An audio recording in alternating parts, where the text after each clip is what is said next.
Hi, I'm Steve Berry. Welcome to Manor Park Classic and the preview of our April bike sale. Can I just say that I am proud to represent this selection of motorcycles. Genuinely, we've come a long way in the time that I've been here. Not because of me, because of the team behind the scenes that puts the sale together, because of the backing that the chairman gives to Manor Park Classics and the money that he's put into the bikes.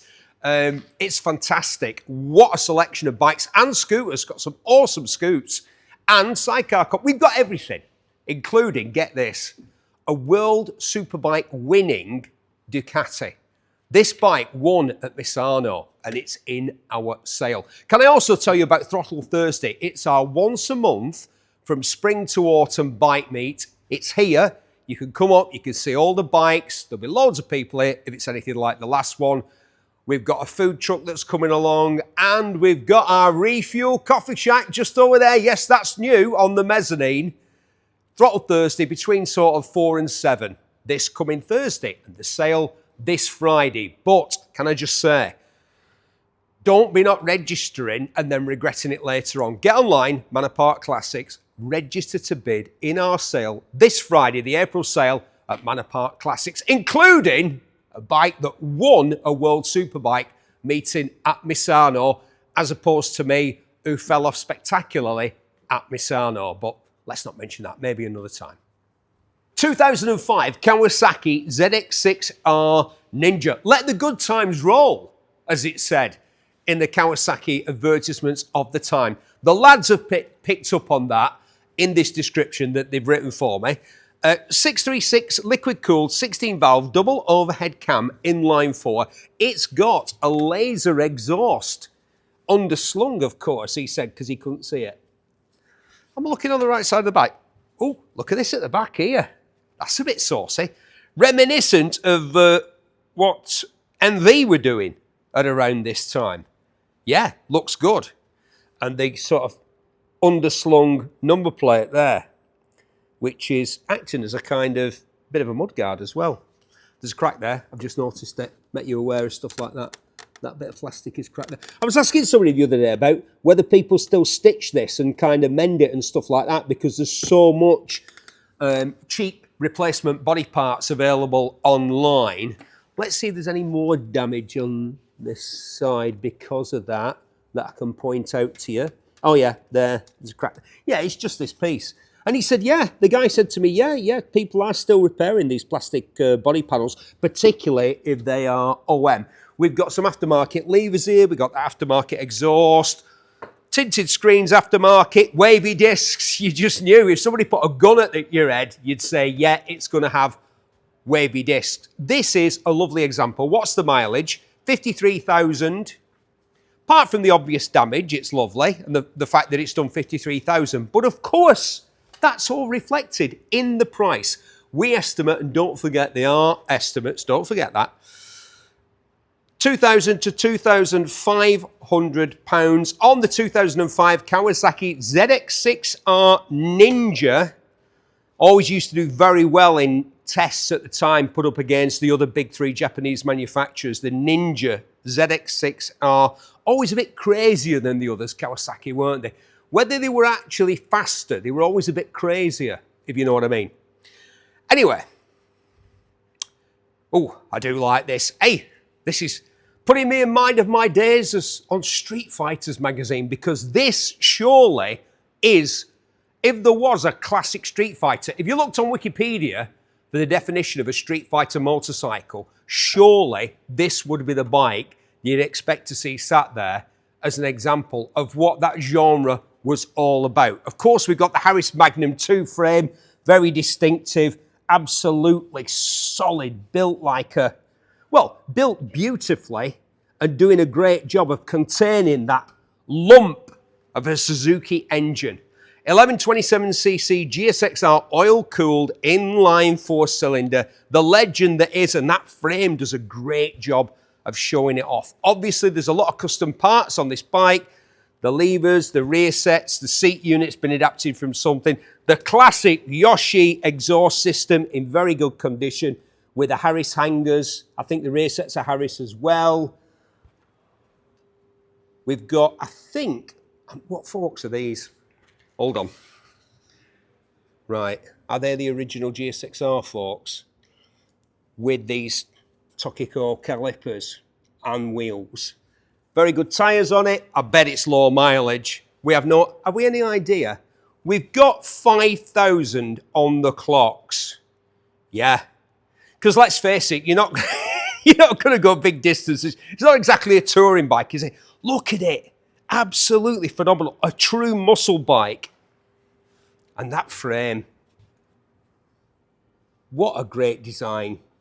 Of course, those days are gone. You don't need to get a Spondon or a Harris or a JMC or a C, whatever. You don't have to get an aftermarket frame these days. But once upon a time, to cure the errant handling of the big Japanese superbikes, a lot of British, particularly British manufacturers, as well as American and Japanese, would offer you all this aftermarket gear to better harness the power, the massive power that that engine produced. Not something you need to do now, like I say, but this is the best example, the definitive example of a street fighter motorcycle. 11 to 13,000 pounds. That's why it's 11 to 13,000, the estimate. And as the lads say here, the ultimate hooligan's weapon of choice. Yeah, we had a photo of a lad, an acquaintance of mine from just down the road in Northwich, pulling a massive wheelie on one of these. An absolutely proper job. And he's wearing a paddock jacket and a Simpson helmet and high tops and, you know, just the classic image of a street fighter motorcycle being ridden properly. What a bike. I'm excited already. 11 to 13,000, the estimate on that one. Yamaha FZ1S Fazer, as it says here, a great all-rounder. You've got, it says here, a 98cc liquid cooled 20-valve double overhead cam inline 4. Bit of a typo there, lads. Not a 98, but a 998. We all make mistakes, except me. Don't forget, by the way, to have a go at me in the comments below. Because I love reading them. I love reading those comments. I think you'll find Mr. Berry. I always know when it says Mr. Berry, I'm going to be taken to task. It's an education. We all learn that way. But there's no need to be quite so harsh. 1,500 to 2,000 on this one. Like the lads say, a very usable all-round machine. Not a collector bike by any standard. A good, honest, powerful motorcycle. Use it to commute. Use it to have a blast on a sunny Sunday. Use it for a two-up tour of the Trossachs if you like. It's a great all-rounder. But not by any means like an economy bike. It's not like some cheap and cheerful single or anything like that. This is a high-performance motorcycle. Make no mistake. And it's been loved. It's got quite a few aftermarket bits. It's got crash bungs. It's got that tank protector. I think the pipe is standard. What else have we got around here? Yeah, adjustable levers. No wavy discs. You do surprise me. I think this screen's aftermarket as well, the tinted screen. We've got the owner's manual and service books. It starts, runs and rides as it should. It's got a tail tidy. We have the V5, the keys, all that sort of business. No worries on this one. And it's cheap as chips, 1,500 to 2,000 pounds. Although if you did get charged that for chips, I would imagine you'd be quite alarmed. So I don't know why people say that. Kawasaki, in many ways, the Kawasaki version of that Yamaha, this one. 2016 Kawasaki Z1000. This one's got ABS. It's the Sugome edition, which is why I imagine it's got this distinctive livery. 1000cc inline 4, 3 service stamps plus oil and filters recently done. It's in beautiful condition. It's got a data tool alarm. It's got bungs and a tail tidy added. Clip-Pro gear, GI Pro gear indicator. Clip-Pro, what we're saying here.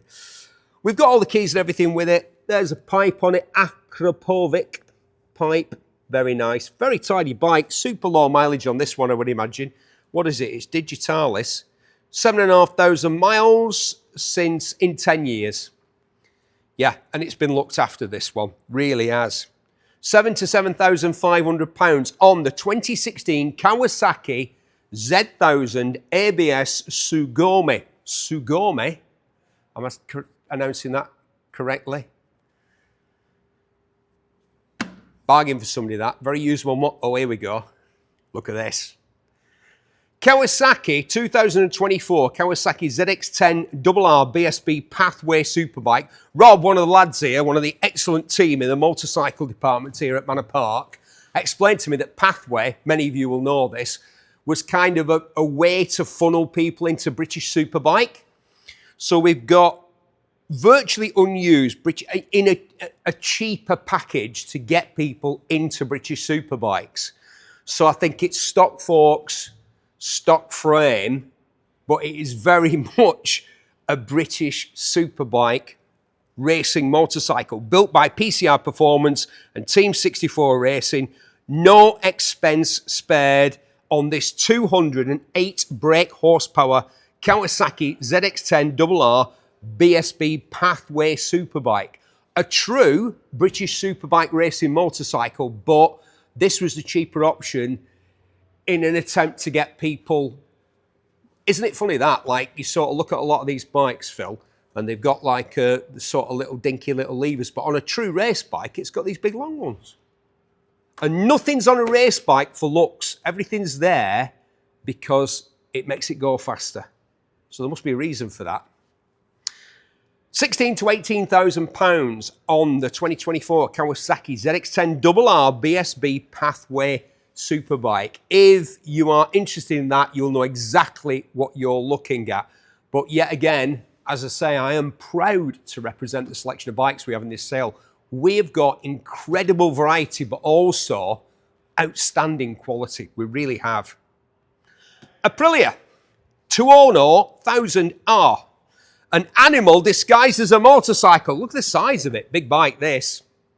Yeah, I've had various bikes with this engine in, with the 1000cc 60-degree V-twin, a Falco, a Capo Nord, great engine.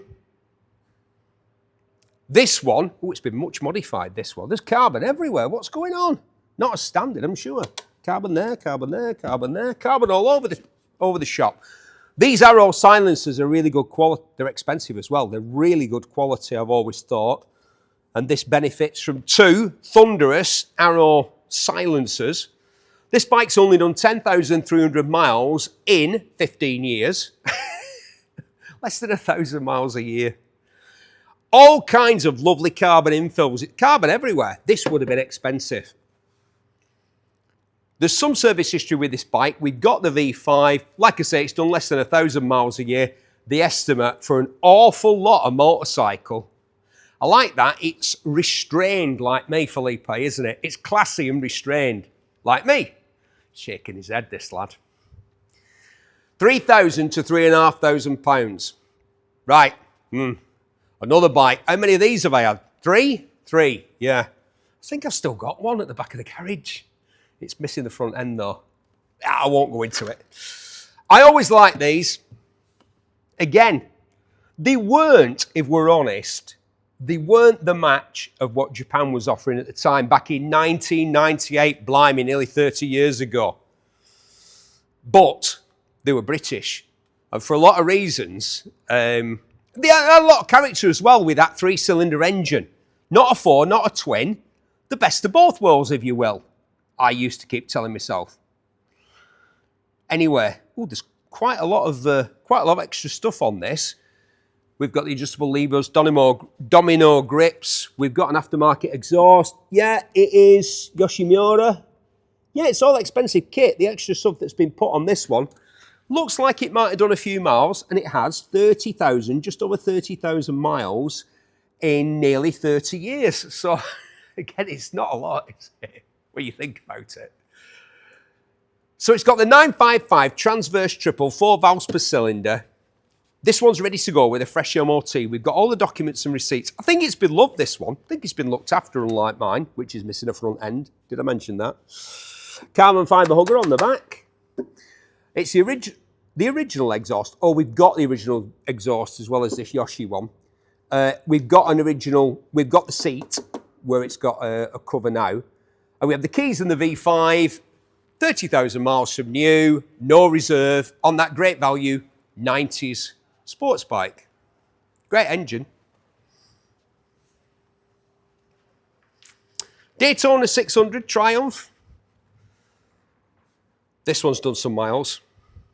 32,801 since 2003. So again, when you look at the time elapsed and the miles, 32,800, it's not done a lot. 600cc liquid-cooled inline 4-cylinder 6-speed manual. This is a standard bike. It's even got the standard exhaust. Look at the size of that bugger. Looks like a Brabrantia pedal bin. That would be very easy to unbolt and put something saucier on there. This bike needs a clean, but you could do that, obviously, in the sanctity of your own garage. And it's cheap. 1,000 to 1,500, we reckon, on this Triumph Daytona 600. There are scratches. Yeah, get a bit of T-cut on there. Needs a damn good clean, this bike. Needs some love. You could be the person to give it that love. Like I say, this sale is not just about variety, it's about quality. However, we're not trying to be exclusive. We're not saying, oh yeah, everything's like 50. We've got a bike in this sale that when it was new sold for £177,000. Yeah, but we've also got stuff like that, which you could pick up cheap, do a few hours of work, it'd look a damn sight better than it does now. That exhaust has got to go, I'm afraid. Put it on the shelf, get something saucier, and off you go. Job's a good one. Now, I do like this. 2001, I like them all, really, as I'm sure you're well aware. 2001 Kawasaki ZX-7R Ninja. Fantastic, say the lads, appreciating Naughty's classic. 749 liquid-cooled, double overhead cam, 16-valve in-life 4. This one's got a full Akrapovic exhaust system. Full system, not just the end can. The whole thing is the Akrapovic job. A nice, tidy example with 2 keys. Good history file. Tyres are very decent. They look very new. Yes, of course, it's got wavy discs and bits of stuff which look like carbon fibre, but for the life of me, I can't tell whether they are. Like we say, it's been used, it's been loved, 32,500 miles since 2001. 3,500 to 4,000 pounds. Good looking motorcycle, that. Yeah, adjustable levers there. No cracks in the bodywork, scratches here and there, needs a polish. Ready to go, really. Wouldn't do too much of that at all. Might get rid of them wavy discs. They do data bike, don't they? 2000 Yamaha YZF-R1, the ultimate classic superbike. You're not kidding, lads. This is now, I think, the classic superbike, the R1. The original R1. We've got a Yoshimura R3 exhaust on this one. This one's been dynoed and it was showing 157.5. Important, those halves. 157.5 brake horsepower. Wow. Clean, honest example, 2 keys. Yeah, it is. It's not mint, it's not Concours. It's been titivated, this one. It's been cleaned and polished for the sale. Some bits have been chromium plated. Ooh, saucy. It's an R1. That rush at the top end on these. Oof, evocative. 3,500 to 4,000 pounds. Surely this is the time to buy an R1. Surely to goodness, people have got to realise how significant and important these bikes are. And if you can find a good one, this is not a great one, but it's a good one. It could be improved. Isn't it funny? I'm looking at it and I'm thinking, get rid of that, put that back to standard, put that back to standard, get the genuine Yamaha levers. That's us, isn't it, motorcyclists? We spend all our time and money modifying our bikes, and then all of a sudden we all go, oh, what have we done? And we want to put them back to the way they were when they left the factory. 3,500 to 4,000 pound on the year 2000 Yamaha YZF-R1. The ultimate classic superbikes, as the lads correctly point out. They don't get much right. I'm kidding, lads, but they've got that right. Now, this is a beautiful thing. A Ducati. Not all Ducatis are beautiful. Some recent ones look like they're pre-crashed to me. But this one looks magnificent. I do know the owner. He is a meticulous man. Everything he has to be perfect. He will not compromise. And when you look around this motorcycle, you can see that I ain't lying.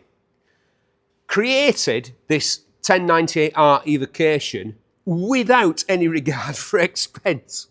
Because I know the people who did a lot of the work, and they ain't cheap.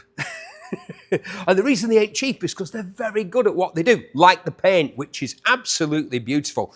Phil's not much of a cameraman, we know that, but even he can surely bring out some of the beauty, don't kick me, of this paintwork. 8,709 miles from new since 2007, Akrapovic Evo system, carbon everywhere. If you can just come round, Felipe, and show the lovely people all of the beautiful carbon farm. You can't see all of it. Some of the carbon's sort of hidden away. Go around this bike and pick a fault with it, find fault with it. You can't. Like I said, I know the guy. He doesn't compromise. When he built this bike, he had it exactly as he wanted it to be.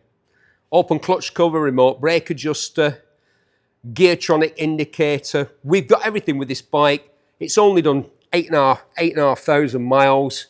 Believe it or not, something that beautiful, something that wonderful, something that fast may be available to you in our April sale here at Manor Park for between £7,000 and £7,500.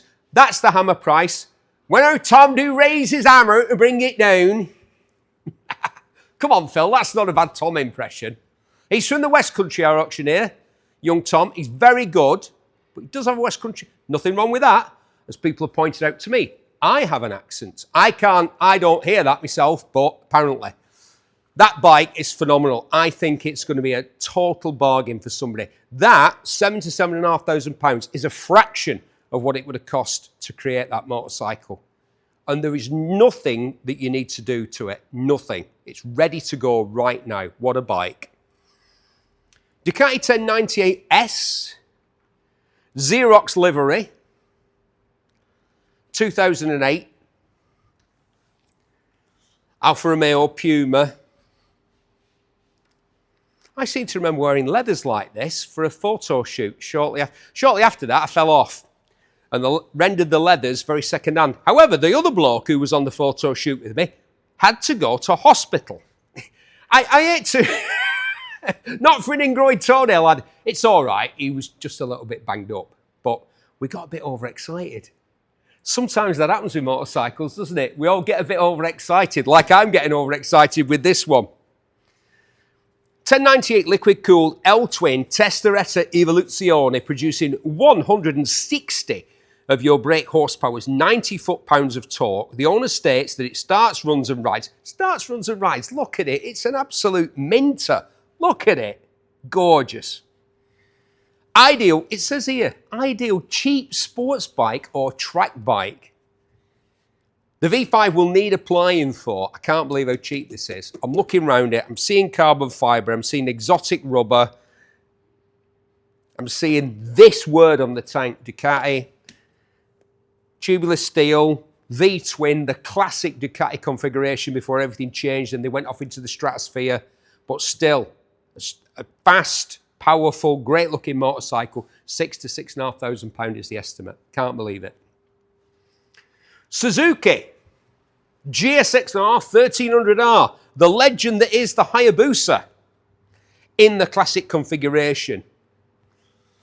That's what that says, Phil. Hayabusa. Do you know what a Hayabusa is? It's good job I'm here then, isn't it? For all kinds of reasons. A Hayabusa was a falcon, or is a falcon, or a bird of prey, that is familiar to the Japanese people because that's one of the places where it plies its trade. And it would go into a dive when it was hunting, which apparently is the fastest that any animal on this planet ever moves at. That dive that bird of prey does. See, this is what people come for. No, they just want to know about, they're like, Berry, shut up about all that, just tell us about this bike. 1298 liquid cooled 4-cylinder, 6-speed, 175 brake horsepower, 3 owners from new. We've got a large history file with this one, which has covered, what do you reckon? Since 1999, 27 years ago, How many miles do we think that this ultimate grand touring super sports motorcycle with 200 mile per hour potential has done? What do we reckon it's done? Well, I'll tell you, just under 5,000 miles. Look at it, an absolute time warp Hayabusa from the last century. Wow, the 1900s. You can watch me on YouTube getting very excited about these. You've all seen it, haven't you? Where they fade it out as I go past 190 onto whatever. I know the speedometer's very optimistic, but it was fast. What a bike, what an opportunity. Time warp, standard pipe, power bronze screen there. Has it got a carbon hugger? Of course it's got a carbon hugger. Carbon inserts here and all that sort of stuff. Amazed to find the standard pipe on it. 5,000 miles from new. Right, let me be appalled at how affordable this motorcycle is going to be, because that's a classic right there. Some bikes are old, a few bikes are classic. This is a classic, isn't it? Look at those carbon mirror covers as well. Sexy. 5,500, £6,000. Wow. I do the same job with the cars here at Manor Park. We do sell cars as well. And I am astonished at how affordable classic, truly classic motorcycles like this with insanely low mileage are compared to cars.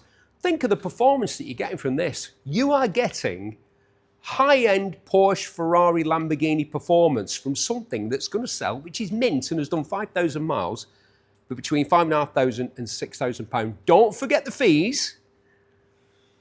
On top of that, there's buyer's commission. All of the terms and conditions and all that is on our website, Manor Park Classics, where you can register to bid in our sale this Friday. Walks this way, Felipe. The classics just keep coming. Yamaha builds some fantastic motorcycles, but this one's a Honda. VTR1000 SP1. I had the standard bike, the Firestorm. It was nice, but it wasn't this. This was like, well, it was like the SPS if it was a Ducati version of the standard Firestorm, in a way that the SPS was the super hot version of the regular 916, although calling the 916 a regular motorcycle seems a bit wrong to me. These were fantastic, weren't they? V-twin 4-stroke. It's got art, twin exhausts. We do have the originals. Yeah, they look very similar to the original. Classy. What a classy looking motorcycle. Doesn't scream at you, does it? But they are. Do you know what? I found one of these. I'm a wobbler. I'm not a racer. But I love riding motorcycles and I like riding them around tracks. And I always found the Firestorm, the SP1, the SP2 friendlier than Ducatis. Could be very demanding motorcycles. Not now in the world, in the age of electronics. Everything's changed. But back in the day, on an analog motorcycle like this, the Honda always seemed easier to ride than the equivalent Ducati. Maybe that's just me, but probably not.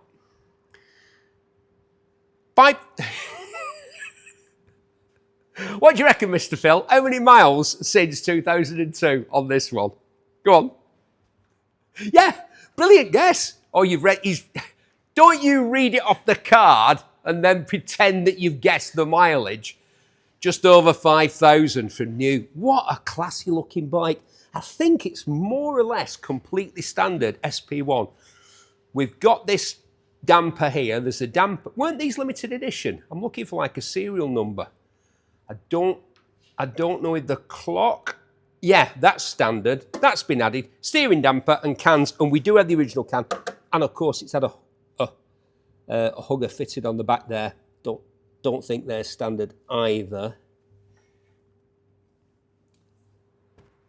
What a lot of motorcycle for, well, reflecting the collectability of these. People have realised this isn't one that's like a hidden classic. People know how good these are. 11,000 to 13,000 on that one. Right, let's all get down and pay homage. They said, you're going to be doing it again. And I am. Because we're not worthy. We truly aren't. Where do the lads find these bikes, Felipe? Where do they find them? 1992, Honda CBR900RR, the first generation, as the lads say, of the iconic Fireblade. I saw it from over there and went, where'd you find these mint Fireblades? They said, it's not mint. This one isn't. It's done 40,000 miles. Well, I say, the last owner's had it for 16 years. And I tell you what, mate, this bike is a credit to you. Because, as I said, it's done 40,595 miles since 1992. It's in absolutely fantastic condition. Yes, it's been used. Yes, you can see that. There's a nick in that seat there. There's some paint, tiny bits. When you get really close up, this has been rattle canned at some point to sort of, you know, carbon hugger on the back. What other sort of non-standard have we got? Not much. Were those grab rails stock? I think you could option them, or were they Rentec or something like that? What a bike. Absolutely. Pit stop? No, not the one I'm thinking of, which is just down the road from here. PR, that's in Preston. So is it an import? No, don't think so. Recent clean MOT, mostly original. Tinted screen on the front. Apart from that tinted screen and that carbon hugger on the back, it's higher mileage than the other ones that have been. It's not quite as nice as some of the others that we've had, but it's, as I say, for a bike that's done 40-odd thousand miles, it's very, very nice. £3,500 to £4,000 is our estimate. These are underrated, aren't they? People are beginning to realise just how good these are or were. This engine's still at it, still in production. What's it in now? I was just looking. A new bike's just come out and it's got a version of this engine, or an engine that's derived from this one. And this one's now nearly 25 years old, nearly a quarter of a century old. It's in great condition. Again, super low mileage, 7,929 on the SV650S with its V-twin liquid-cooled engine. We've got the original owner's handbook, the toolkit. It's got a good MOT history, this bike. Lovely paintwork, beautiful plumage. Look at that. Not a scratch on it. These were often used as sort of go anywhere, do anything bikes, commuter, tourer, fun bikes. A lot of them are tired because very well made, easy to ride, good friendly motorcycle, very capable, economical, relatively cheap to insure and cheap to run. So a lot of people use these for work, put high mileage on them. You'll struggle to find one like this with less than 8,000 miles in such lovely condition. The estimate is super cheap, 1,300 to 1,800 of your English pounds. Now, I was going to go over to our refuel coffee hut, just fill you in on what's going on over there, but Felipe has reminded me not to ignore these two cuties sat over here. Kawasaki Bushmaster, there sir, Bushmaster 90. Super rare 70s trail bike. Look how low the seat is. I think we've pointed out that I'm long in the body and short in the leg before. Phil likes to draw attention to my physical inadequacies, don't you, Phil? Yeah, he does. He's laughing behind the camera. The camera's probably going like that. Kawasaki Bushmaster 90. 90cc, two-stroke single. Rotary valve induction. Yeah, you can see that round here. 5-speed with neutral at the bottom. Neutral at the bottom? Really? How odd. Iconic scrambler-style exhaust with a perforated heat shield. We've got a V5. It's HPI clear. We've got one key. What's it done mileage? 36. I don't think it's done 36. It might have. Somebody might have bought it, ridden it, and thought, well, I don't like motorbikes, and then just stuck it away. They don't half lean a long way over. It makes me nervous. Lots of things make me nervous, though, don't they, Phil? Like when you get too close to me. It's all right, mate. £2,500 to £3,000 on that one. Suzuki TC120, a tidy trail bike. Easy for me to say the lads. Easy project. This one, has it been registered? There's no plate on, there was a plate on that Kawasaki, there's not one on this. No, it's unregistered. Original unrestored bike. Original unrestored bike? Yeah. Look at that. It's not been fiddled with at all. It's just, again, somebody's bought it, not ridden it, because it's done 1,149 miles since 1969. Whatever you do, don't restore this. Just give it a bit of a tidy up and ride it. Get it registered first, though, probably, unless you just wish to ride it on your estate. Yeah. Not on your council, if it's a council pulling wheelies. They'll call the cops again, then you'll be in trouble. £1,500 to £2,000 on the 69 Suzuki TC120. I like that. Right, folk, collective intelligence, tell me what that's for. Is it some sort of, is it protective or is it a carrier? I'm not sure what that is. Is it for a much longer mudguard that would have been here, although that looks original to me, that strengthened one that's on it? Tell me in the comments, I know you love to. Right, this is our coffee shack. See, every time I come back, there's been an improvement here. I mean, they've not found a replacement for this fella, but this is our new coffee shack here on the Mez. It'll be open during the sale, and it'll be open this Thursday. Throttle Thursday, every Thursday, once a month. Not every Thursday, once a month from spring to autumn. So this Thursday from about 4 to sort of 7:30, 8 o'clock, something like that. Get yourself down here, have a good old gander at what we've got up for sale this Friday, and grab yourself a lovely coffee flavoured beverage from, you know, a proper coffee machine and everything. None of this polystyrene cup from a dodgy looking sweaty bloke in the car park. No, classy. Vincent, wow. Vincent Comet, that's what this is. Look at this, wow. A stunning original numbers example. Yes, everything's matching on this one. 500cc, of course, from 1951.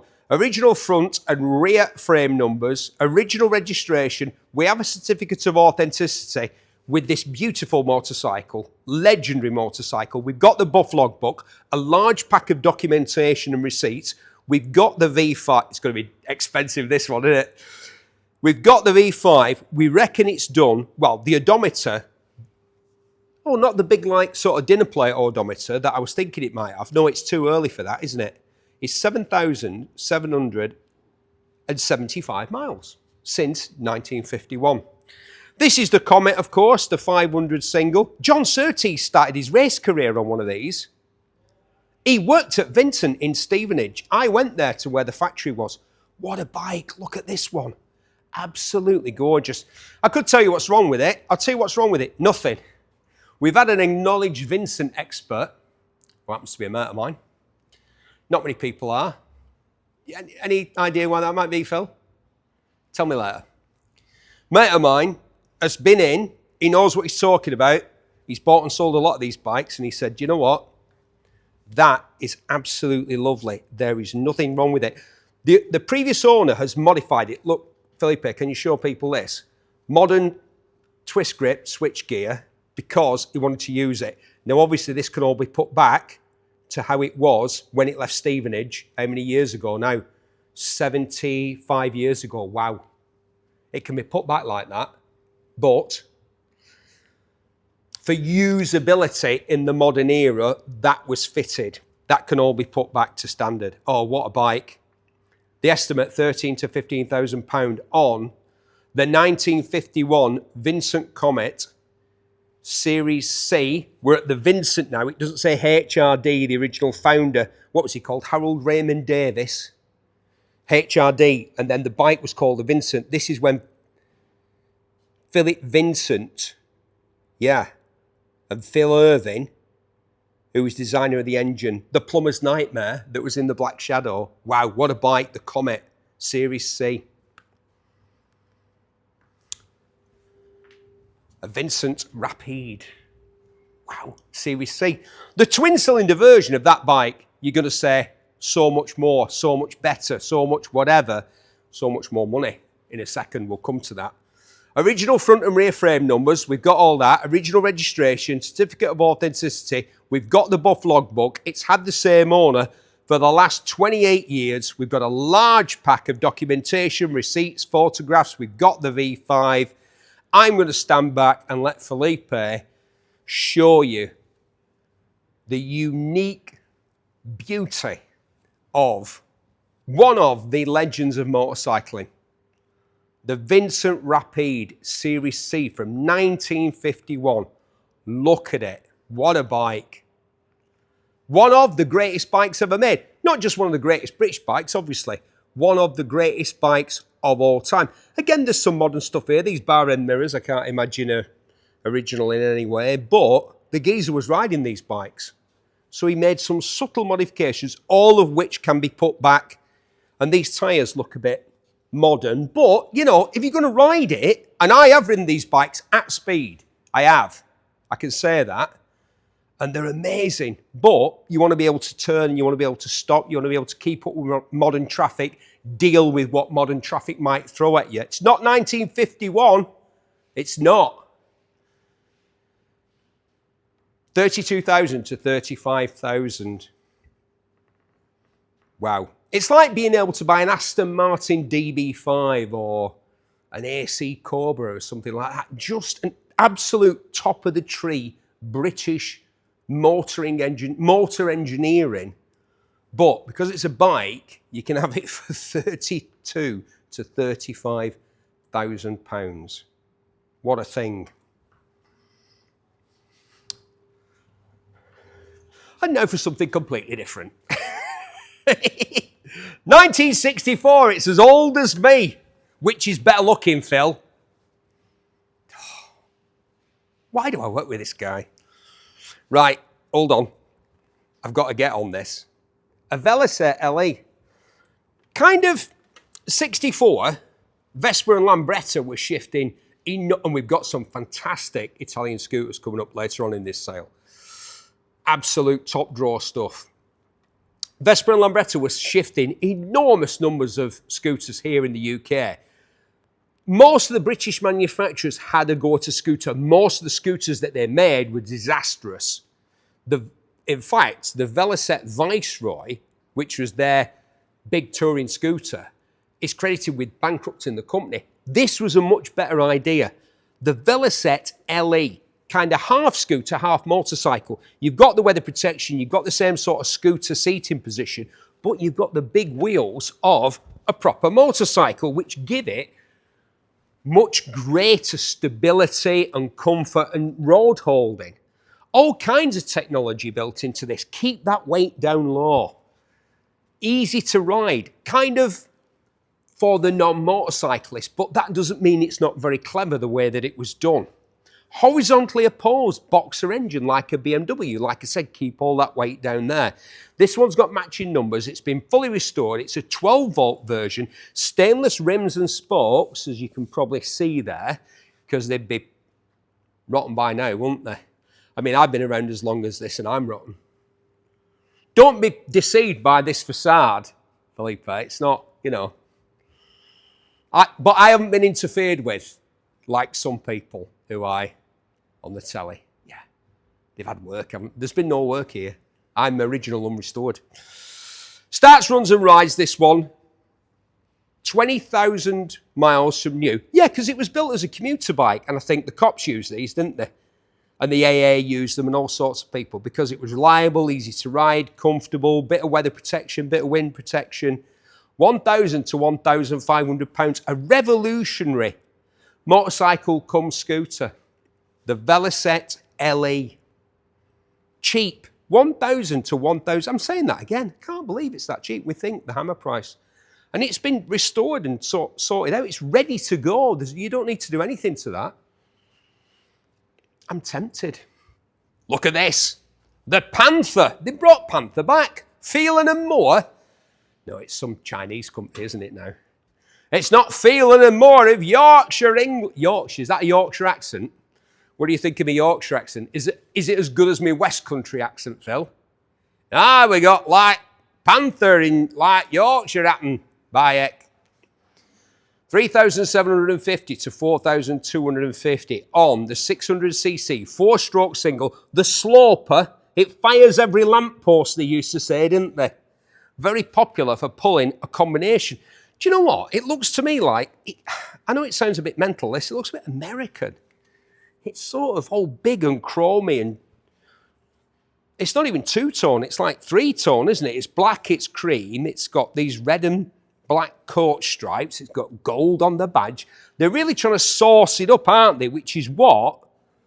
They're trying to sex up what is a very sort of utilitarian design, this big single-cylinder engine with a whacking great single piston. Thump, thump, thump, thump, thump is what I'd like to do to film, but I won't, because we need to film the rest of this. 2,274 miles from new. That's what the odometer's showing. And the rest of the bike looks like it might have done that, unless it's been like massively restored at great expense, in which case you'd be snagging a proper bargain at between 3,750 and 4,250. 4-speed gearbox, we got a dating certificate and all that. The saddle's in beautiful order. It's in great order, this bike. Good looking motorcycle. Not the usual Triumph, Norton or BSA, something a bit different. And like we say, it should go for around £4,000 this Friday the 10th of April. Yeah, in our sale, which starts at 11 o'clock. Go online, all the terms and conditions are there. You can register to bid. If you want to have a look yourself at the bikes, why not come to our Throttle Thursday event? Guess when that happens, Phil? No, not Wednesday, you idiot. Thursday, right? It happens on Thursday, once a month. Come down. We've got our new refuel coffee shack over there. Like I said, Manor Park, we're just all about improving every single time. BSA Model L28. One of the lads who puts these sales together and works behind the scenes here, I've got him down as a sports bike guy, because he is, but he loves this bike, and so do I. Look at it. Like he said, it's just got something. It has, hasn't it? Fantastic. Wow. BSA Model L28 from 1928. It's nearly 100 years old. It's nearly a centenarian or a centenarian. Which one is that? Tell me in the comments. Fully restored. It's got the original number plate. It says here, this motorcycle was sold to T. Mather of Husbands Bosworth, Leicestershire. Wow, is there a more English sounding names of that? We went to Husbands Bosworth in Leicestershire. It was lovely. Yeah. The motorcycle is recorded in the Leicestershire archives. Wow. Just fantastic. No wonder BSA led the world at one point. £7,500, £8,500 is the estimate for this wonderful 350cc single-cylinder, fully restored British motorcycle. Yeah. As John says, one of the backroom lads who do all the work, not like this guy, he said, do you know what, Steve? That's my favourite bike in the whole sale. I didn't expect that, but the more I look at it, the more I realise he's right. It's something special, that. Honda CB750. Oh, Felipe, look at, if you come here, just look at the way that this paint is shimmering in this lovely spring light that we've got up here on the mez today. One of the nicest days we've had so far this year. Bearing in mind the weather's been absolutely terrible. But it's going to improve. Throttle Thursday, come down on your bike. I'll be here on a bike, I think. But don't let that put you off. 736 inline 4-cylinder, single overhead cam. Honda were never wants to overcomplicate things. Well, they were, weren't they? That's rubbish. Front disc, rear drum, 5-speed gearbox, electric start. Yeah, that was something that... This paint's fantastic, isn't it? Was it ever that good when it was new? Probably was, because it's a Honda.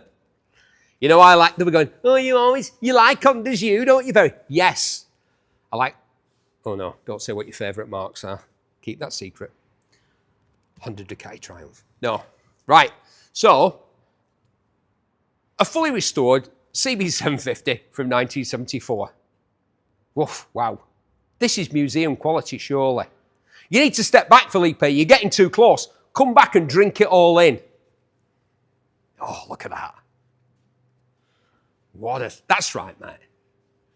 Let the dog see the rabbit. Come on. Oh, what a lovely thing.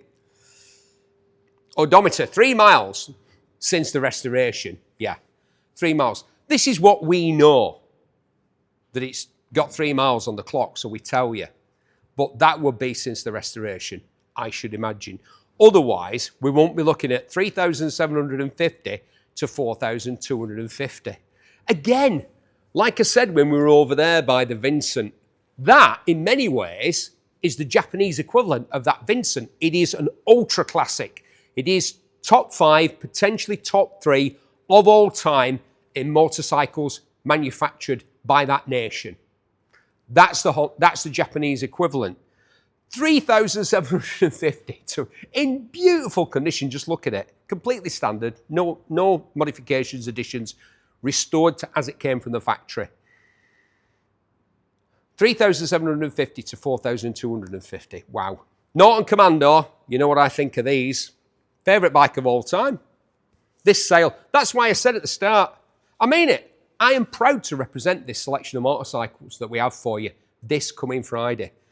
Not just because of the quality, although the quality is mind-blowing, but the variety as well. Everything from tiddlers, super sports bikes, a World Superbike winning racing motorcycle, and one of my favourite bikes of all time, possibly my favourite of all time, the Norton Commando 850 from 1974. 1974, so you've got an AP Lockheed disc brake up the front there, instead of a lovely, sexy looking, but essentially pretty useless drum. Get in the comments and tell me why you think drum brakes are fantastic. Go on, I double dare you. Restoration invoices for £2,000 on this one. Photographs of all the work done. Part of a small private collection. The owner states it starts, runs and rides. HPI clear. We've got a key with it. We've got the V5. 3,500 to 4,000 pounds. The best colours, black with gold, like JPS, John Player Special. Black and gold, 850 Commando. Oh, what a bike. Hagen shocks on the back, just to make it all a bit. And it's got these, like, buck-horn bars, like an American, like it's an, maybe, is it an import? Don't think so. MOT exempt, of course. 35,000 miles from new on this one since 1974. All-time favourite of mine. That means nothing, but it could be an all-time favourite of yours. I just think one of the best looking bikes, fast. In its day, that would get to a quarter mile on a drag strip 2 seconds before the fastest Porsche or the fastest Ferrari that you could buy in a showroom. Nearly 2 seconds quicker. Phenomenal performance. People forget, they look at it, they think it's an old bike. Super quick, those 850 Commandos, if they held together. Yeah. That one's been fully sorted out. Fantastic looking thing. And cheap, so cheap. Triumph T100C Trophy 500. A really nice restoration on this one. Air-cooled overhead valve. Overhead valves? What technology we have in 1971. Parallel twin, of course, the classic Triumph, the classic British motorcycle design. We've got invoices for the work done, the paint, the build, the wheels, the re-chroming. It runs and rides. It's a lovely restoration on this one. The paint, it's not been over-restored, but it's really nice. The paint's great, but it's not been polished within an inch of its life. 4,500 to 5,000, the estimate on that one. The 71 Triumph Trophy 500. I think that's underrated. I think that might, a lot of people wouldn't really notice what's going on there. Nice bike. Rims could do with some work. Very rideable, very usable. Not a bike you'd be afraid to use for fear of devaluing it. Not that I just ride them, mate. Sorry, I'm not into that whole, oh, it's too good to ride. No, nothing's too good to ride. That you know, you may think completely differently, go, you're an idiot, whatever. Nothing's too good to ride. Triumph Bonneville, very rideable, not collectible this, I don't think. Oh, hold on a second though. 2009 Triumph Bonneville SE865. 11,365 miles from me. You'd think with a touring screen on it and those cast wheels instead of the more obvious sport ones. I'm not sure about them cast wheels. I think I like them. Starts, runs and rides. They've added a screen. They've added a rack on the back. You think this person had aspirations to go touring. They've got a rack here for a soft bag. They've put a screen on it. And then in, blimey, nearly 20 years, they've managed to put 11,000 miles on it. Mind you, there might have been 11,000 absolutely fantastic and super enjoyable miles. This bike's in awesome condition. There's barely a mark on it. It's almost, look at this. Hold on. I'm looking for, yeah, it's a bit of crud down there. It just needs cleaning. But there's no. Look at the wheels. Look how clean it is. Wow. See, I'm saying low mileage, 11,300. But, you know, if they were hard miles, you'd see it. Very, very easy miles on this one. Estimate 3,000 to 3,500 miles. Do not go to a Triumph showroom and buy a new one of these. Whatever you do, buy this one instead. Put a plate on it, nobody'd know. Nobody'd know it looks like a new one. And off down the road, classic touring. Hey, Phil, I'll step out of the way, come round here. Look at that. A motorcycle made the American way. 1942, remember the what was going on then, yeah? Harley-Davidson WLC. 739, here we go, hold on. There's been a bit of a boo-boo here. That is a side valve. That is the classic wartime Harley-Davidson 750 side valve with a foot clutch and hand shift. Again, another motorcycle that I cannot resist getting on. So I'm going to. Wow. Uniquely American, isn't it? Like nothing made anywhere else. I think there was the WLA, which was the water. I've ridden them before. The WLA was the military one, but I think WLA stood for Army and WLC stood for civilian. So this was the civilian version of the WLA, the Army bike. However, I've also heard that the A stood for America and the C stood for Canada. Now, quite why there would be any difference, I have no idea. Again, get in the comments, put me right. I know you love to. We've got the saddlebags that go with this one. Phil, can you just come in here and show people? Just look at the sort of the instrument panel there. I mean, obviously that clock's a replacement one, that speedometer rather. But if you just look at it, the hand shifter, the foot clutch, the big speedo set there into, it's a split fuel and oil tank. You've got this big sprung saddle, because of course it's a hardtail on the back there. This is where there would be saddlebags. Apparently there's a couple of bolts missing. We've got the bags, but you know, it just needs a couple of bolts to fit them properly, so we've left it like this. UK registered since 2012. If you wanted to go to like the Trip Out or something like that, or the Hot Rod Hayride, are you a regular there, Phil? They only let cool people in. I've been. Yeah, they won't let me in. This is just the job. You'll know what you're looking at. No ball of fire. It's a side valve, like Army bike, really. But during the war,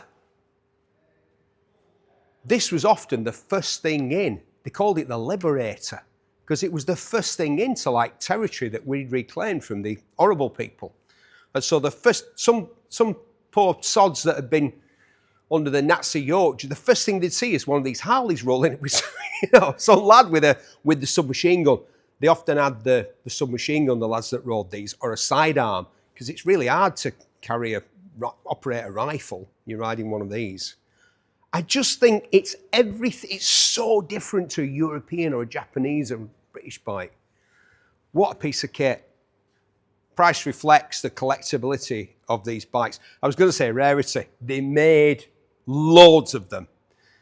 £15,000 to £17,000 on the 1942 Harley-Davidson WLC, civilian or Canadian? I think it's civilian. This is the civilian edition. £15,000 to £17,000 on that one. Love it. Absolutely love it. Let's move on to some other things that I love. Scooters. Yeah, classic Italian motor scooters. And I'm not afraid to say it. Not when they're as nice as these. Look at this one. Lambretta LD150 from 1956. Beautiful example.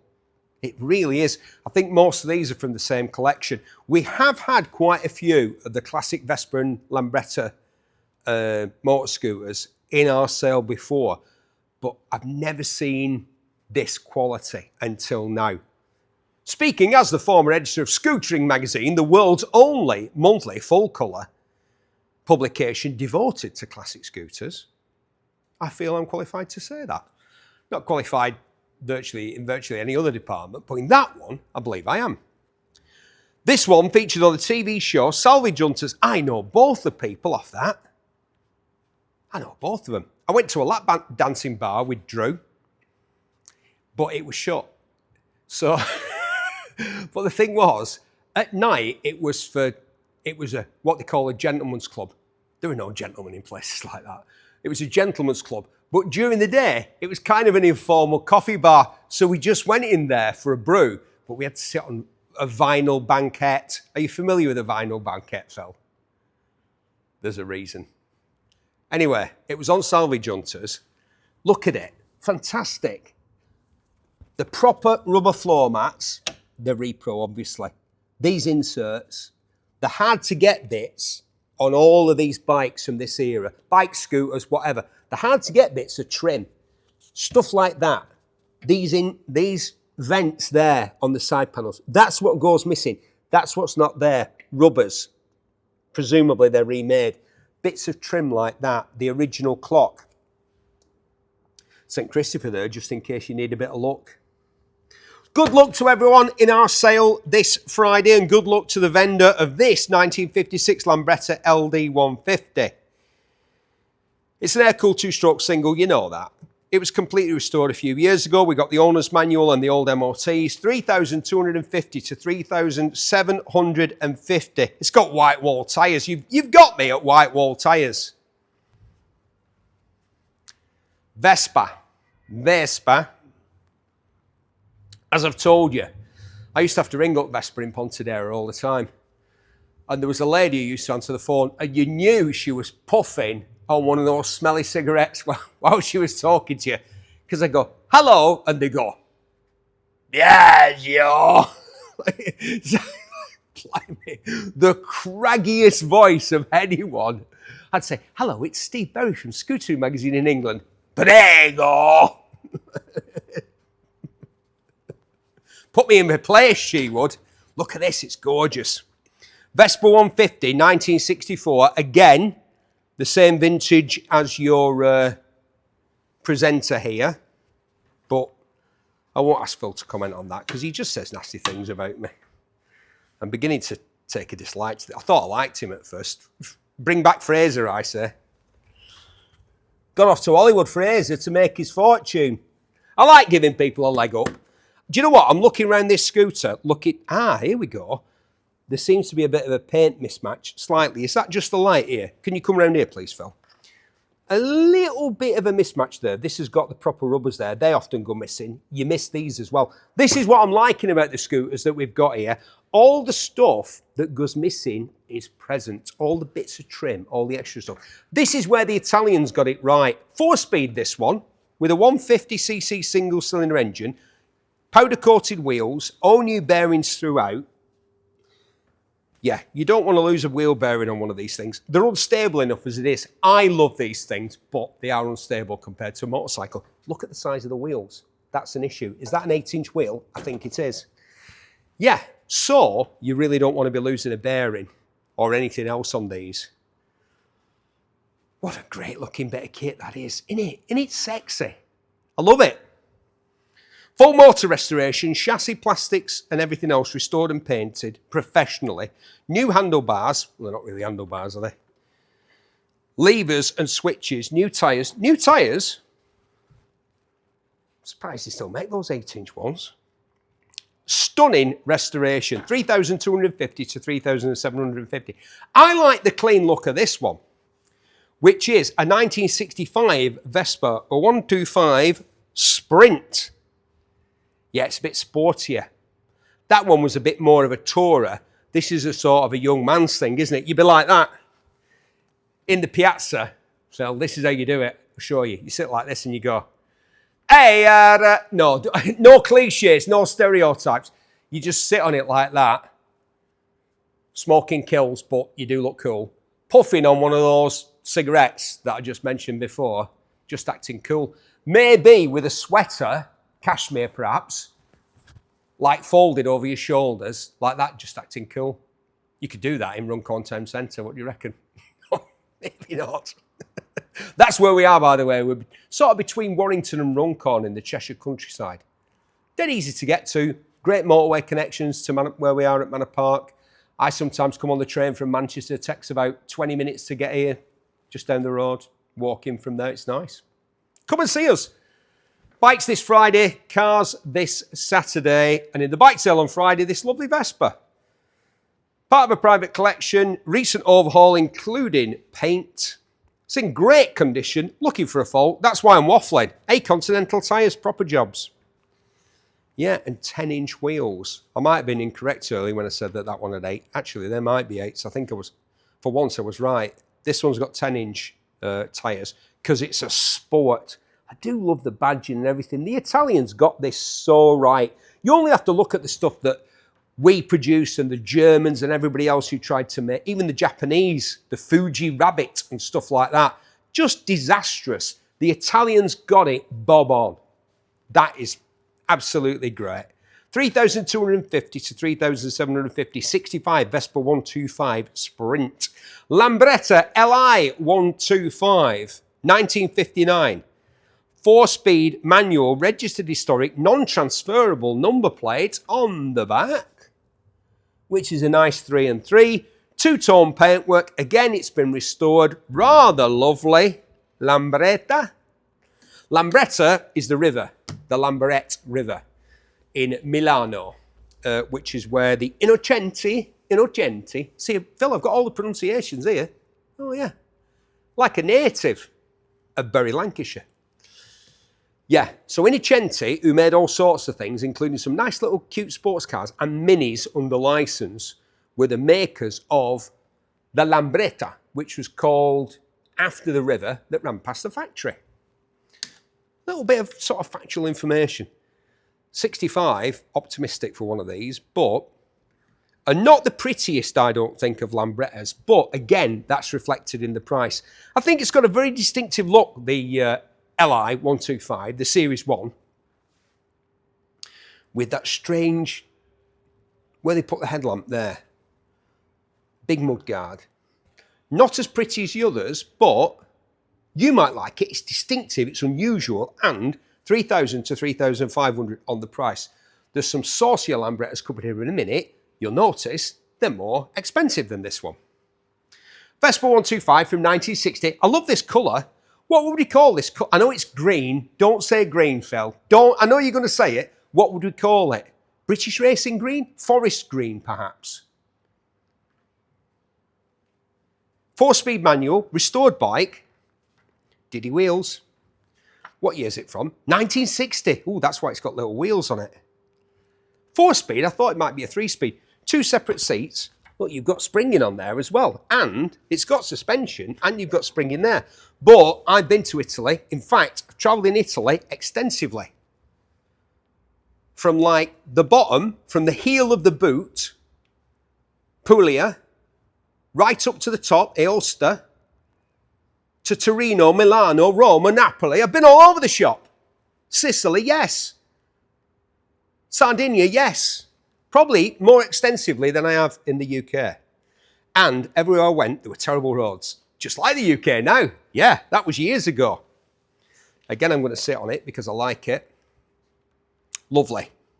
3,000 to 3,500. Look, you don't have to just like motorbikes. I've got plenty of pals. Well, one. No, I've got more than one. I'm thinking of you, Derek. who like motorbikes and scooters. It doesn't have to be exclusive. They're a different thing. And sometimes they're a lovely thing. Now this takes me back. The Vespa 125 T5. Phil, take a wild guess as to who was the purchaser of the very first Vespa T5 125 to enter the United Kingdom in 1986. Take a wild stab in... No, not Jeremy Clarkson, you idiot. Me. I bought it from R.W. Horner and Son of Brooks Bar, Manchester. The first T5 with its distinctive rectangular headlight and 5 transfer ports. That's why it was called the T5. T for transfer, 5 for the number of ports, and it's single cylinder. Nickersill lined as well. Yeah, remember when everybody was doing that? Including BMW disastrously in their cars. Well, it wasn't disastrously in this.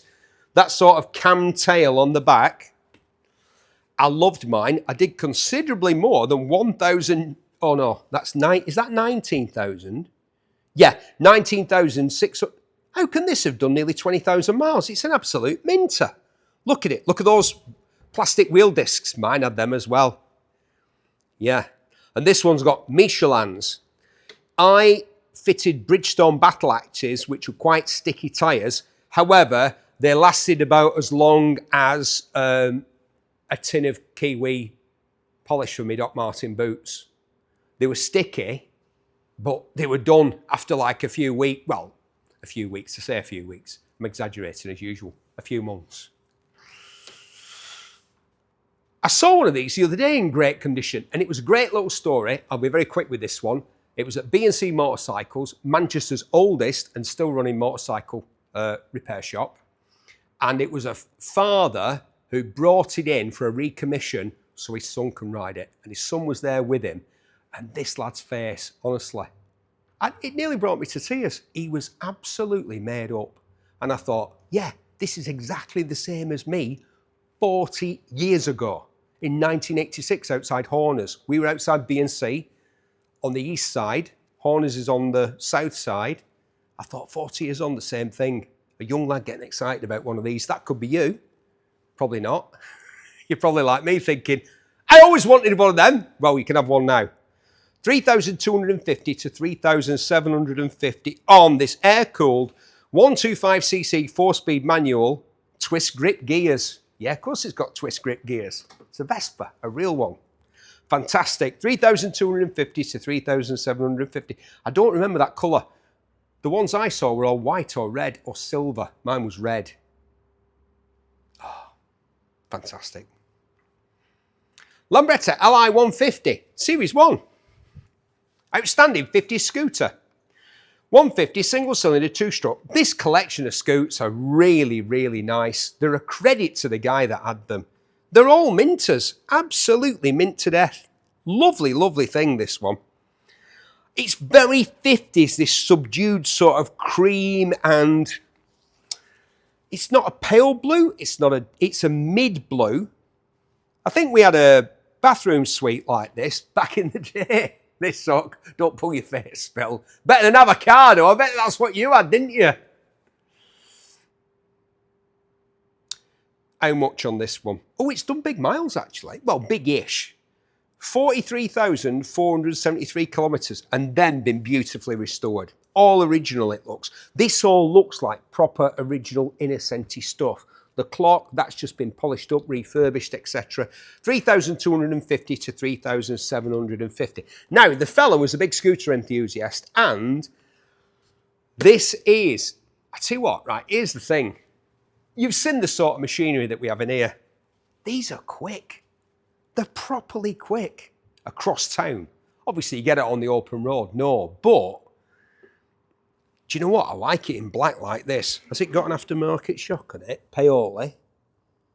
Pinasco. Oh, yeah, Pinasco, because they used to do all the stuff this. ABS on these and automatic stability. So it's got electronics on it.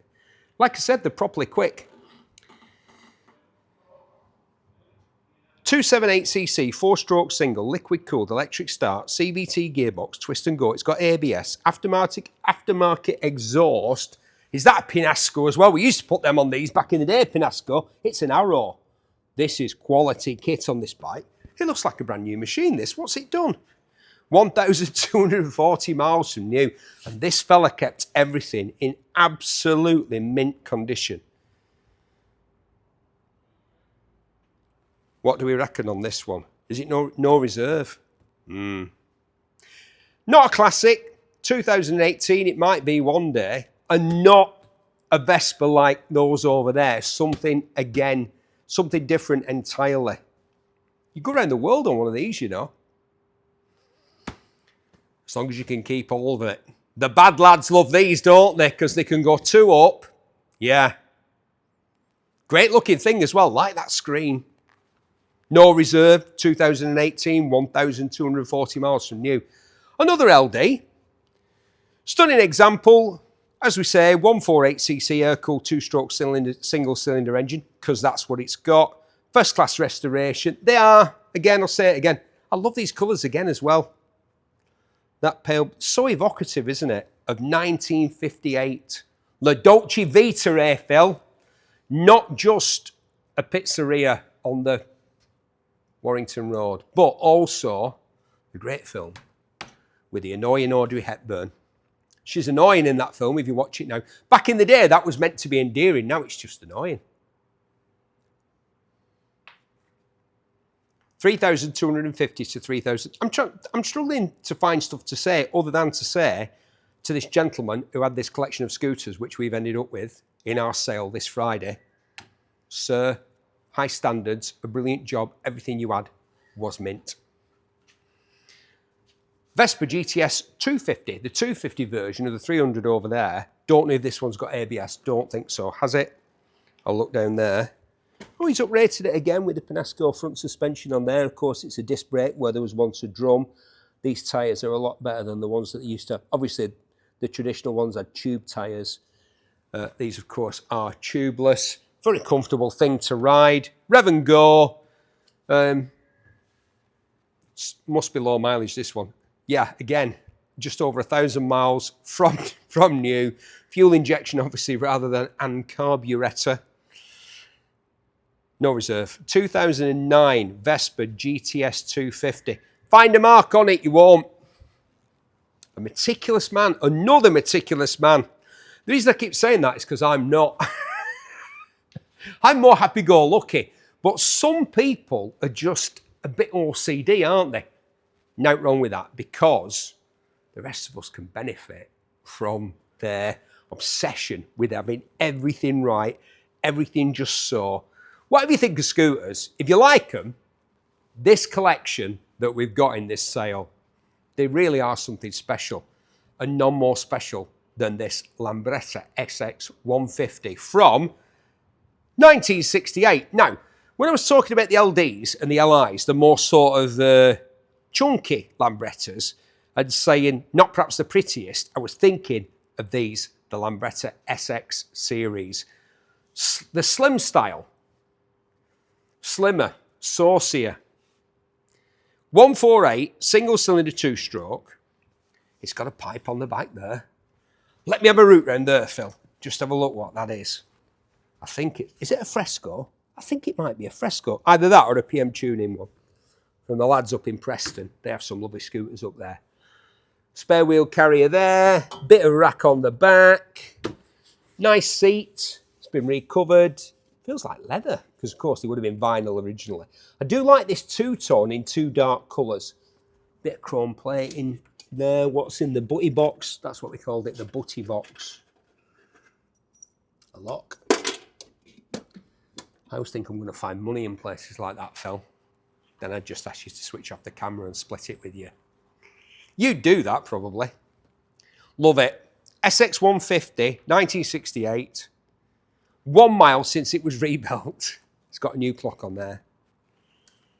If you like these, you know what you're looking at. 3,250 to 3,750 on the SX150. 1989. Oh, my mate Stephen will be loving this. He likes a wonky moped. Oh, look at this. Honda SA50 Vision Metin. What a long name for a small machine. Very low mileage. Very low mileage, you say? Yeah, 2,200 miles since 1989. Variety. We have got astonishing variety in this sale. An unmolested, genuine example, like Phil. 2 original keys, packed with the receipts, V5, HPI clear. A Honda SA50 Vision Metin. Not a mark on it. Why hasn't it been around the world and back? That's what these were built for. Well, there's probably a story. 1,500 to 2,000 pounds on that Honda Vision Metin. Yamaha Nios. Ah, the future. Do we like the future? Or are we afraid of the future? Don't be afraid of the future, Phil. Embrace it. Phil's a tech guy. He's all about the future. Not like me. But I do like this. It looks a bit sort of Tron-ish to me. Yeah, Phil? Tron, you know? I'm thinking like Jeff Bridges' Tron, not that rubbish film that's come out that's been absolutely slated. I'm thinking original Tron. Hub-mounted 3-phase synchronized electric motor, max power, 2.5 kilowatt hours, approximately, which approximates to 3.5 brake horsepowers. You can use it on your car license or you can ride it with the CB2. This is new, isn't it? This is a brand new machine. Nobody's ridden it. Look, nobody's sat there, nobody's put their feet there. There are no marks. It must have done like 0 miles, I think. Oh, 4. 4 miles. Pre-registered example, comes complete with the charger and the owner's pack. That's handy, isn't it? It's keyless. It's got rider modes, 0 emissions. 2024, it's managed to do 4 miles in 2 years. That might make a lot of sense for some people in a place where, in a space where, an internal combustion engine vehicle, and don't think that that's not what I'm all about, because obviously it is, and it's all what we're all about and what we're doing here. But for somebody, there's a space and a place where that would make perfect sense. And obviously it'd take 2 people because it's quite a size. A lot of tech going on there. For nothing. 1,500 to 2 grand on the Yamaha Nios electric scooter. Honda 90. The greatest machine ever made. The Super Cub. Is that a Super Cub? No, it's an economy. Economy Cub. Yeah. No airs and graces here. Look at the size of those indicators. Bit of chrome there, saucing it up. What are they saying? Economy? There's chromium plating there. What do you think we are, made of money? Appears to be mostly original. It's a UK bike from new. Very low miles. 2 previous keepers will be the judge of that. V5, HPI clear. Will require a recommission. Yeah, it needs some work. There's a bit of mismatched, easy for me to say, paint here and there. But super low mileage since 1989. Well, these are normally stratospheric mileage. This one, however, has only covered, well, almost 12,000 miles from new. Seats good, tyres are good, paints, yeah, it needs tidying up. Some of this corrosion you're not going to get rid of, you're going to have to live with it. But it's reflected in the price, which is no reserve. There you go, it's going to sell on Friday in our sale. 1974, the legendary 6-volt Cub. 90cc chicken chaser, or plaque, as we used to call them. There was another rude word for these, but I'm not going to use it because they are the world's greatest ever vehicle ever. They are really, aren't they? For transport, not for like, you know, you're thinking, you just said the Norton Commando 850 was, yeah, but that's not just transport. A Commando isn't just transport, is it? It's something else. A Ferrari isn't just transport. You know, a Harley-Davidson WLC from the 1940s isn't just transport. There's something else going on. These were just transport, and nothing was ever as good as these, or as economical as these, as reliable as these, as durable as these. They are the greatest thing ever made. This one's a 6-volt model, lightly restored, fresh rims and spokes. It's an original UK bike. You said it were original UK, they made them in Japan. Yes, I know. Sorry, I'm doing that voice, but that's a version of me doing that voice when I'm trying to be a smart ass. Anyway. Obviously, it's made in Japan. Back then, back in 1974. One former keeper. One keeper since 1974. Wow. No reserve. No reserve. Somebody will snap that up. Somebody will snap that one up. 14,000 miles, 14,500 miles. Tyres are good, plastics are good, saddle's great. Off you go. You could literally ride around the world on that right now. Right around the world. And wherever you went and it broke down, they'd be able to fix it. Wherever you went in the world. Yamaha FS1DX. I love those yellow rear shocks. Look at that. Reflecting the sort of yellow blocks there on the tank. 1989 FS1DX. One former keeper plus the current one, who's had the bike since 1994. We've got the old style V5, which is still valid. Very low mileage on this FS1DX. 12,901. No reserve. Tyres are good. That needs work. This needs work, this bike. Somebody needs to go around it and give it some love. Saddle has got a new cover on it, obviously. Indicators are present. It's completely standardo. Don't think there are any modifications. No reserve. I would imagine it's come from the same person that had those Cubs, but I'm just thinking that. I might be wrong. Just under 13,000 miles since 1989. FS1DX. These new gaiters there.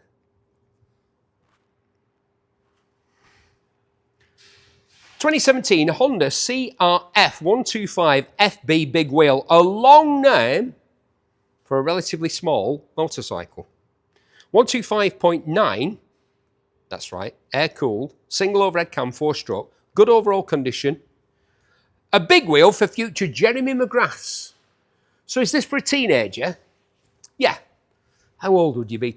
Or is it an adult? No, it's a kid's bike. But when a kid, a grown-ish, uppish kid, a teenager, I've said it already, you will know who should be riding that. Mind you, as we said, I'm not too long in the leg. It might be all right for me. Too scary for Phil. 1,000 to 1,500. Somebody's going to have a lot of fun for not a lot of money. On that, 2017 Honda CRF Variety. I've said it. How many times have I said it in this preview? That's what we're all about. This is why it's worth looking at these videos. Yeah, I know. You've got to put with me. I've got to put with him. You've got to put with me because of the variety. I literally never know what's coming up next. And I'll tell you what's coming. Something you really wouldn't expect. It's time to dig out your British Knights high top, your stonewashed denim jeans, and your silk cut paddock jacket. What do you mean you were already wearing them? Okay. Because how about this? It's a 1981 Yamaha RD350 LC, matching numbers. It's a UK bike, a stunning rebuild with tasteful modifications. These pipes are possibly, well, would they be all speeds, or are they a new version of said pipes? Or like, they look like all speeds, or something from Stan Stevens. These are modifications, obviously. These rear pegs and footrests, gear changer there. We've got the old MOTs. It's from Higspeed, the exhaust. Looks like an all-speed to me. Mind you, a pipe's a pipe, isn't it? There's an ideal configuration to provide the back pressure required by this venerable motor, this liquid-cooled parallel twin 2-stroke. The engine rebuild on this one cost £1,250. The build, the restoration build, look at this, it's got like a, is that carbon? Yeah, carbon belly pan on an RD350. Blue spot brakes on the front, off R1, something like that, R6. And braided lines. Yeah, tasteful, purposeful modifications on an RD350 LC. £6,500 to £7,000 on the 81 Yamaha RD350 LC. RD350 LCs. They're like buses. You wait for 1 and 2 come along. More standard, this one. Huge pack of docs and receipts. Original airboxes included with this one.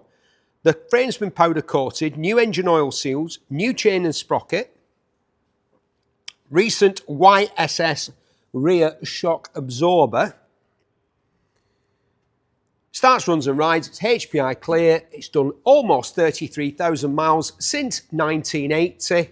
The paint's not the best, I have to say. It's a bit flat. Does it just need a polish, or is that the way it's meant to be? Is it meant to have this sort of matte sheen to it? You know Matt Sheen, don't you? Charlie's brother. These are the jokes, Phil. Come on. Keep up. £6,500 to £7,000 on the 1980 LC. Same owner since 2002. Yeah, £6,500 to £7,000. He is a Dax. Yeah, multi-talented, me.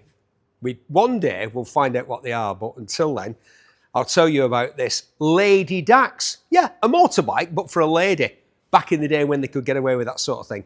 It's got new tyres, obviously. Some of these motorbikes are dirty. Look at me, I'm getting all dust and muck on my pants.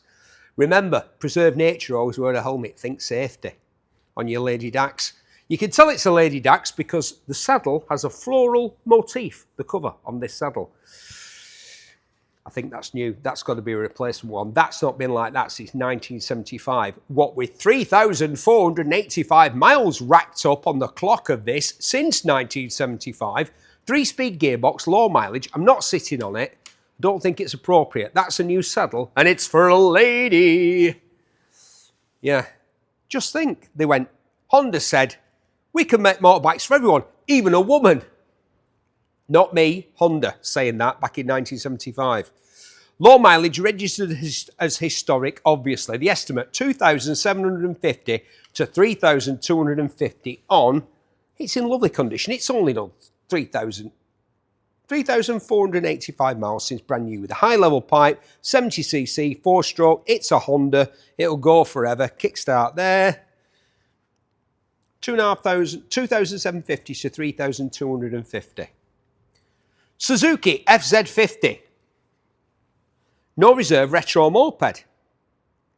I know somebody will be getting hot under the collar when he sees this online. Look at that saddle. That's got to be a replacement, surely. 49cc, 2-stroke, air-cooled, automatic clutch. Think of the technology. This one's got good compression, fresh tyres, and honest little moped. It has got new tyres. Chunky as anything like trail tyres, like off-road potential. Bit of a rack on the back there. That's for your 2-stroke oil. I would imagine it just shows that you've got stuff in there.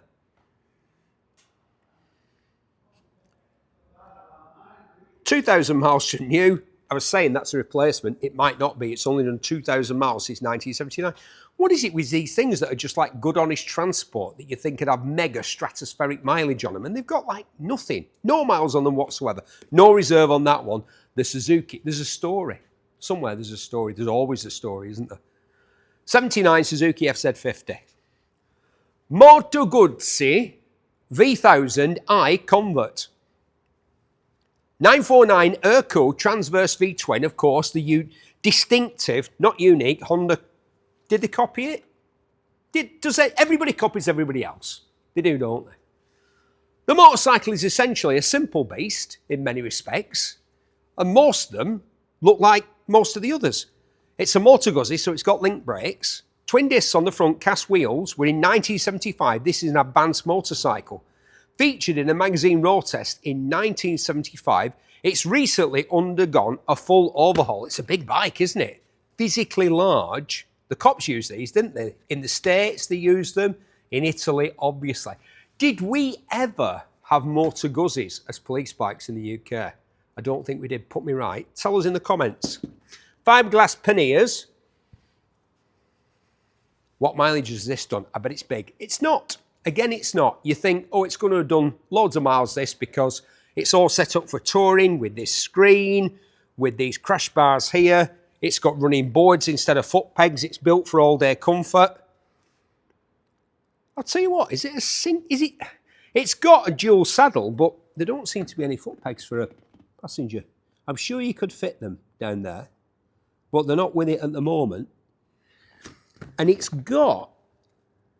You're going to tell me about this bike, stuff that I don't know. Has this got a clutchless shift on it?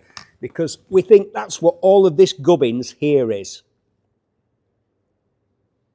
Footboards, side stand to go with the main stand, crash bars to protect these panniers. The Moto Guzzi V1000i Convert. Tell us about it in the comments. A rare motorcycle, and this one, the estimate's between £6,500 and £7,000. Like we say, just under 20,000 miles since 1975. Find us another one. A true revolution in motorcycle safety. The Moto Guzzi integral braking system. Yeah. Wow. MZ TS250. Beautiful example. No such thing, you're thinking. What about this? Come on. I love these things. If you watch these videos, you know I love these. They're just pure motorcycle.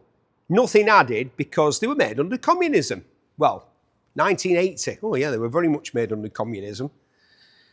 Stunning build by an MZ enthusiast. Got a rev counter.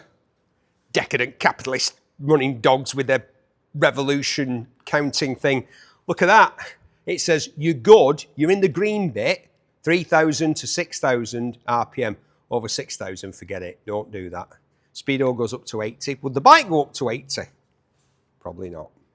I like them. This one's been beautifully restored, lovingly restored, even though it was good, honest transport for people living underneath an oppressive communist yoke. £1,500 is our estimate in our sale this Friday at Manor Park. Throttle Thursday's coming up quicker than a maniacally ridden Honda Fireblade on a road somewhere in the middle of Wales, somewhere like that. Who's that in my mirrors? Nutter. Boom! Thursday, between about 4 o'clock and 7 o'clock. Great chance for you to come down, have a look at what we've got in the sale that's coming up on Friday. Register to bid, talk to the lads. We've got our new coffee shop, our refuel coffee shop on the mezzanine, and there'll be a butty wagon to serve you whatever deep fried loveliness you require. 1980 MZ TS251 was the last bike that we did. This is also a 1980 MZ TS. That's why it fooled me. You see, as Phil would be able to tell you, I'm easily fooled. However, the fact that these are both from the same year and are both MZ TS251s threw me for a moment, but I'm back on track. Another rebuild by an MZ enthusiast. Look at the exhaust. Phil, can you just come around here and show people the exhaust? I mean, did they just have a lot of steel, mild steel, and like chrome? I mean, why? Why is it so long? Steady. Why is it so long and so big? I don't know. What I do know is that it's a lovely rebuild on this bike, which has done 3 miles since it was rebuilt. That's all we know. Obviously, it's done more than 3 miles, but it's done 3 miles since the rebuild, and that's all we know. The owner states it rides, runs, and does all the stuff you'd expect a 1980 MZ 250 single to do. Air-cooled, of course. We've got the V5, and 1,250 to 1,750 is the estimate on that one. Another great looking bike. We have got some beautiful motorcycles in this sale. A few better looking than a 1975 Kawasaki Z1B. 1970s icon, as the lads say. 903cc air-cooled double overhead cam inline 4-cylinder. This is a UK bike, it's not an import. Moriwaki ignition cover. Upgrade, yeah, chamfered there to stop you from grinding it all the way on the floor when you're giving it large. Double discs on the front, of course. It's 1975. We're in the Z1B era. Upgraded HT leads. We've got one key with this. Has it been restored? Yes, but not overly. The brightwork's all good. It's got some wear, but it's just had a right good polish. Paint's good. That's been redone, obviously. Very nice motorcycle. What's the mileage? It's done 2,000 miles since the restoration that's been done on it.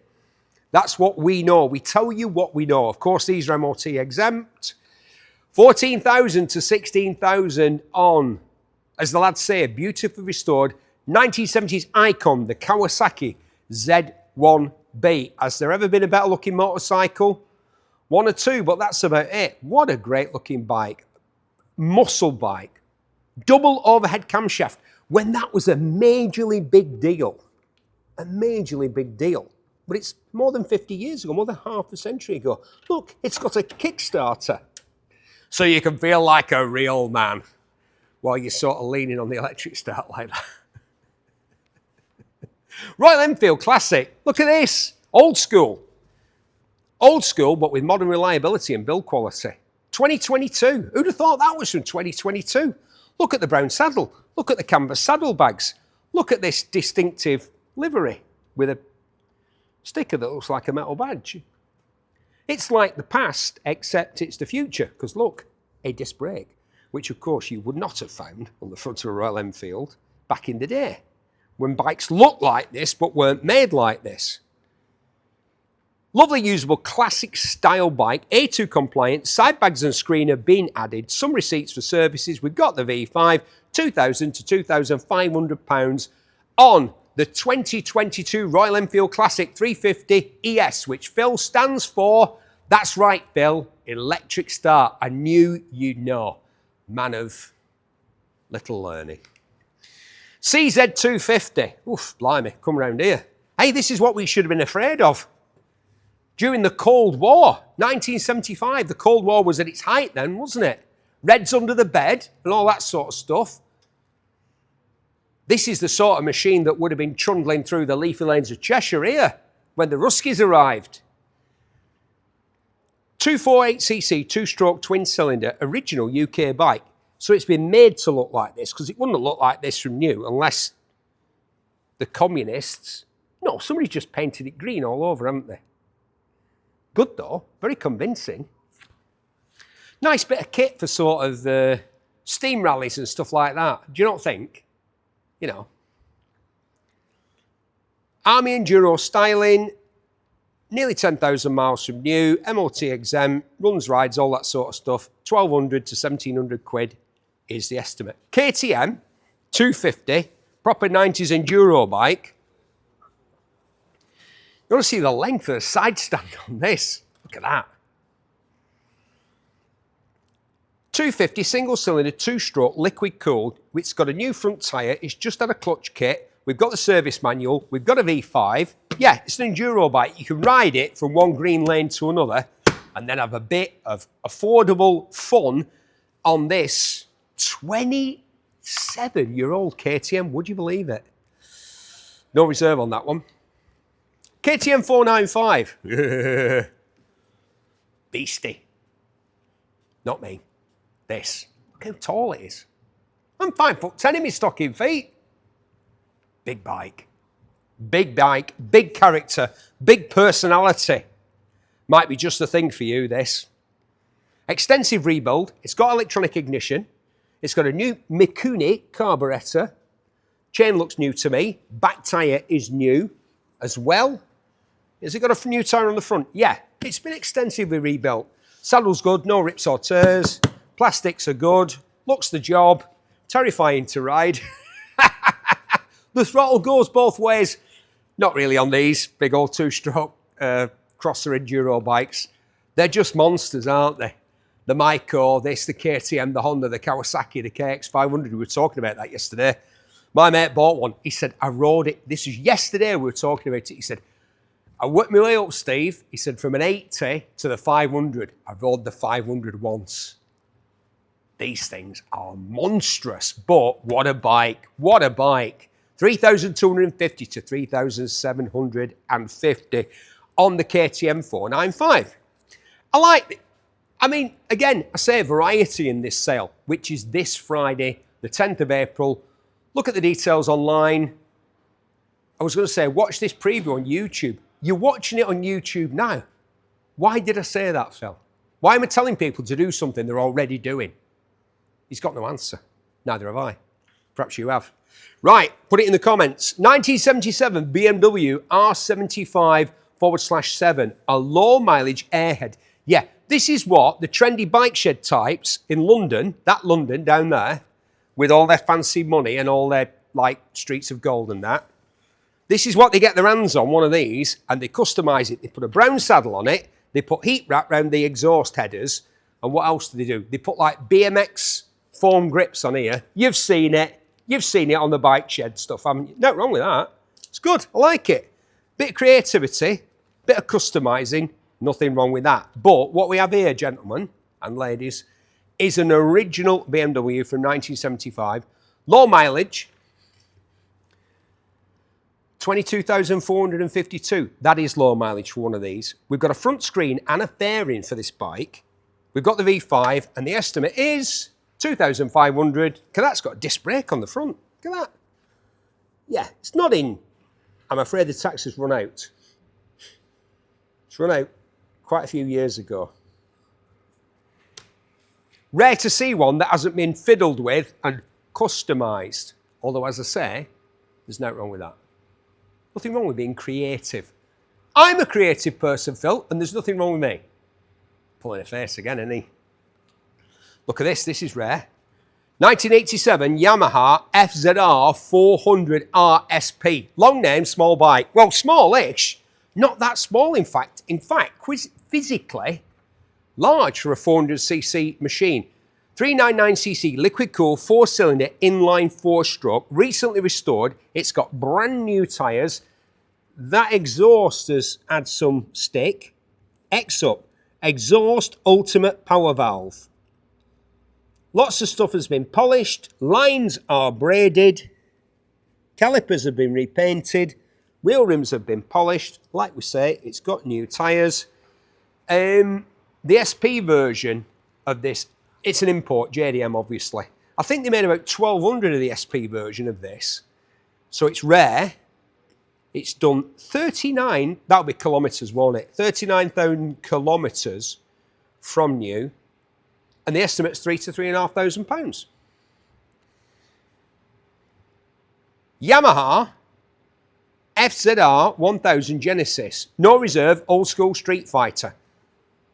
Exposed frame beam, flat bars, wacky paint job. Look at that. Bit of iridescence there. You know they do that, don't you, Phil? With tin foil, Steve? Yeah, that's exactly how they do it, Phil. Fancy you knowing that. With tin foil. Yeah. Scrunch it on like that. Good job you knew that. I ain't got a clue. Little dinky indicators. Yeah, street fighter. Little number plate that's going to get you pulled over when you go down to Bothwells and they go, "Is this your motorcycle, sir?" And you go, "Yes, Ossifer." Look at that. Joke. It says Yamaha XJR1300, so has someone fitted the forks? Yeah, forks and brake calipers, etc. from an XJR1300. That could be quite confusing to somebody who hasn't got a clue that what they were talking about. Good job I'm here. One-off custom paint, as we say. The mileage, it says just under 10,000, and it's down as a 1987. But those could be the XJR1300 clocks off an XJR1300. We're just telling you what it says on the clocks. It's up to you.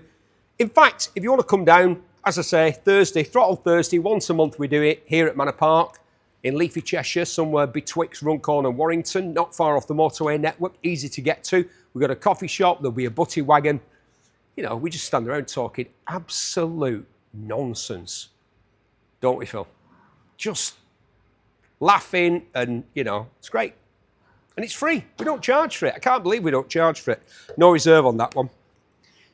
Oh, here we go. The lad said, "Wait till you get in there, Berry. There's one in there that's right up your Strasse." I saw this and I thought, do you know the first thing that I thought? I only just got here myself, mate. Yeah, you're thinking, has Jim Goose entered the building with his distinctive reflective aviator sunglasses and his peroxide blonde hair? No, that was me. Look, it's an MFP Jim Goose replica and it's got a siren. Made Phil jump. How cool is that? And it's got a CB radio. Yeah, I'm in pursuit of Toe Cutter and his gang. How awesome is this? An MFP replica. Not, though, one of the super expensive ones that you might have seen on other people's websites that's based on an original, what they would have called a KZ1000. This one's based on a Zephyr 1100. So it's got an air-cooled 8-valve inline 4. It was used until very recently by the owner. The recommission included 4 flat-side carburetors from Mehikune at a cost of 1,200 quid just for the carbs. The receipts for that recent refurb came to over £2,500. It's got, Phil, did I say, it's got a working siren? It's got a working siren. Come on, it's worth it for that, isn't it? And a CB, which works. I want it. 30,000 miles since 1996. It was sad, wasn't it, what happened to the goose in Mad Max? Incidentally, if you're going to watch Mad Max with friends, just remember that it has certain themes which may not be acceptable in the modern what's-her-face. Just be careful who you watch it with, because there are parts of it that are pretty raw. I love this bike. I want it. It's got a CB. When was you see a motorbike with a CB and a siren? Phil, can I use the siren again? No. Say no. 5,500 to 6,000. Look online, there are proper 70s Kawasaki 4-cylinder Superbike base versions of this selling for 10 times that amount of money. You've got the same look with this one. All in shocks on the back. Wow, yeah. The guy just spent over £2,500 for them flat slides and a refurb. I love it. Barry, we've got a bike for you. You had a bike. You were bang right, lads. You did have a bike for me, and this is it. Wow. One of the greatest bikers in movie history, wasn't he, Jim? You know, some of the others, but the goose, yeah, baby. Honda 750C Magna, well-preserved American import. Like the Fonz, he's a well-preserved American import. I think he lives in Stroud or somewhere like that, Henry Winkler, the Fonz. And apparently, I'm sure you know this, didn't even like motorbikes. In fact, like Phil, he was afraid of them. 750cc liquid-cooled 4-stroke V4, double overhead cam. Hey, what a motor in these. Yeah, because of course, they didn't just put it in a cruiser. They used it for more sort of sporting purposes. Hey, look at that. It's got forward footrests like that. When you're on that endless highway between like Bradford and Ilkley, you know, you can put your feet up there like that. Head out on the highway. Yeah, fantastic. So, if you like this look, but you don't want to spend a ton of money, how about this? It's done 23,000 miles from new. It's got an MOT until this time next year. And the estimate on the Honda Magna 750C, VF750C, £2,000 to £2,500.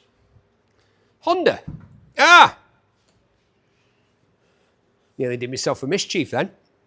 Honda CB900C, 10-speed dual-range gearbox. Really? Runs and rides, registered as historic. It's from 1980. Is this really from 1980? It must be. Look at them pipes.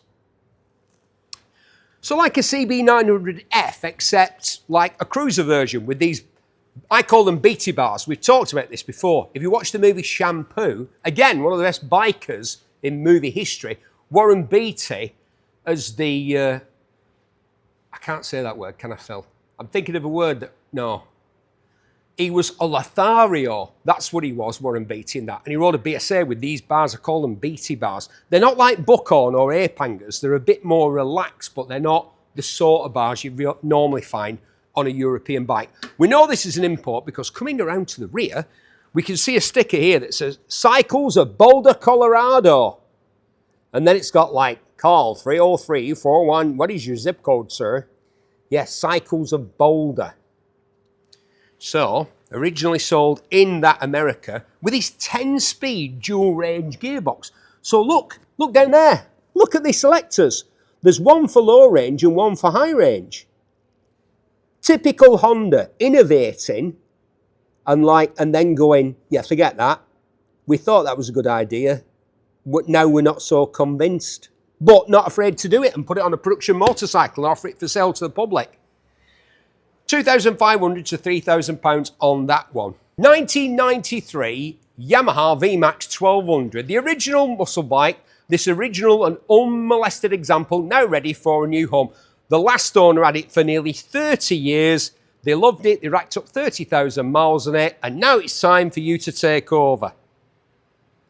I've had a couple of VMAXs. We've talked about this before.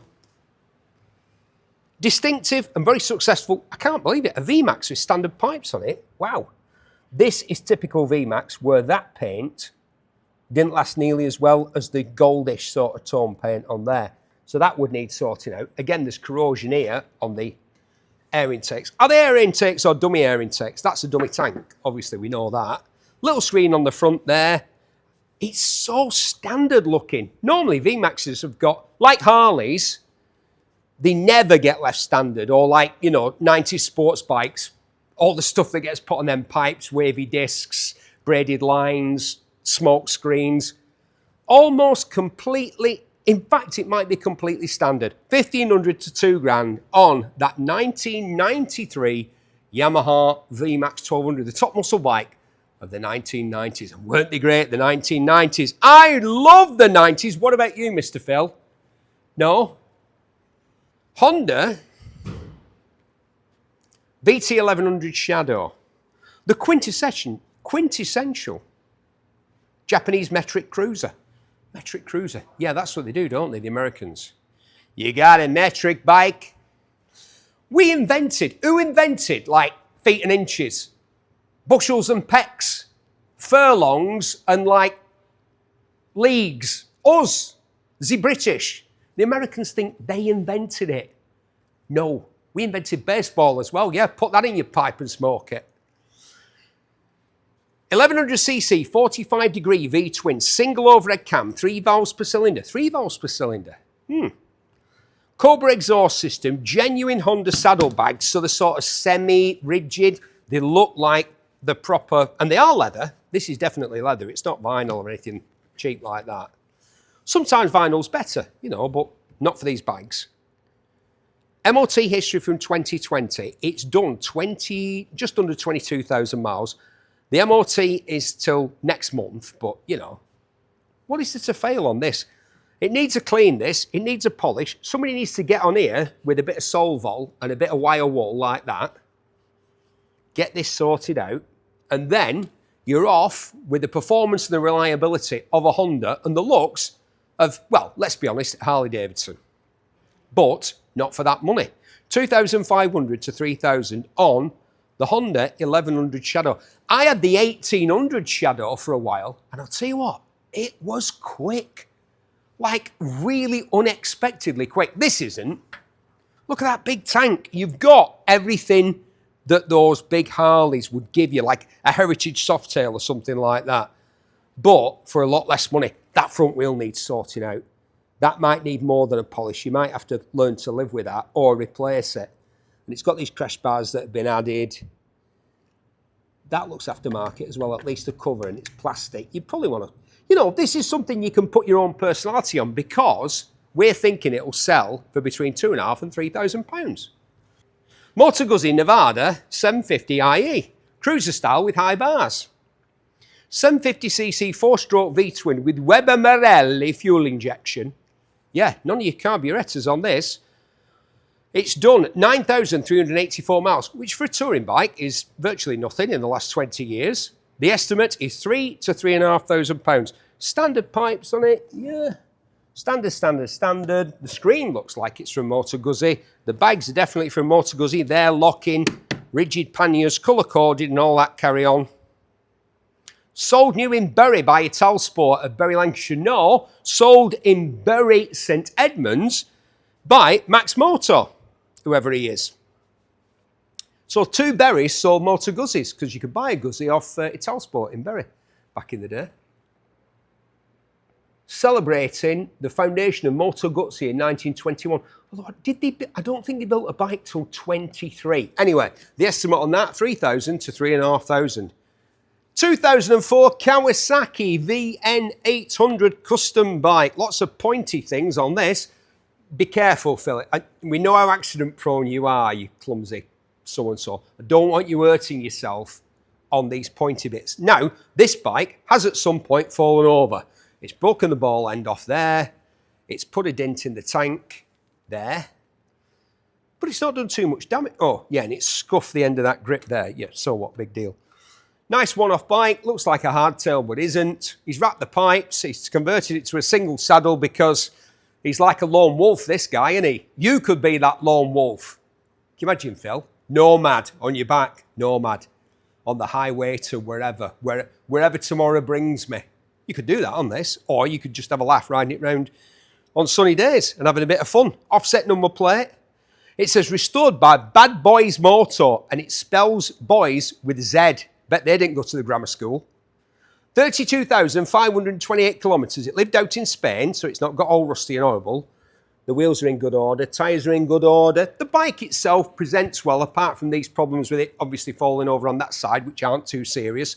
1,700 to 2,250 on the Kawasaki VN800 Vulcan Custom. Needs a front mudguard, that. Suzuki VL1500 Intruder. Look how low that saddle is. Look how wide it is.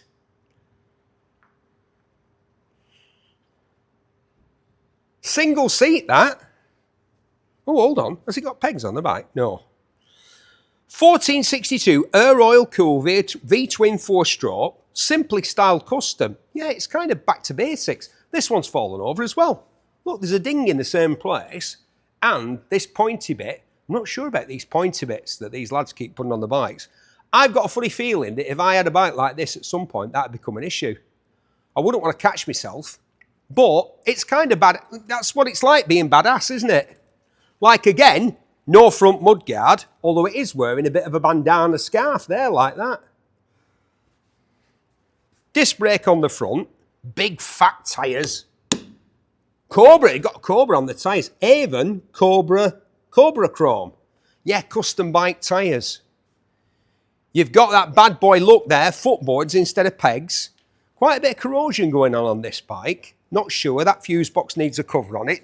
There's work to be done. It's a work in progress, this. That's how you'd have to look at this bike. But we think cheap. 1998, 1500. Where are you going to get a 1500cc custom bike with these ape hanger handlebars? Are they proper apes? You'll have to tell me. Get in the comments.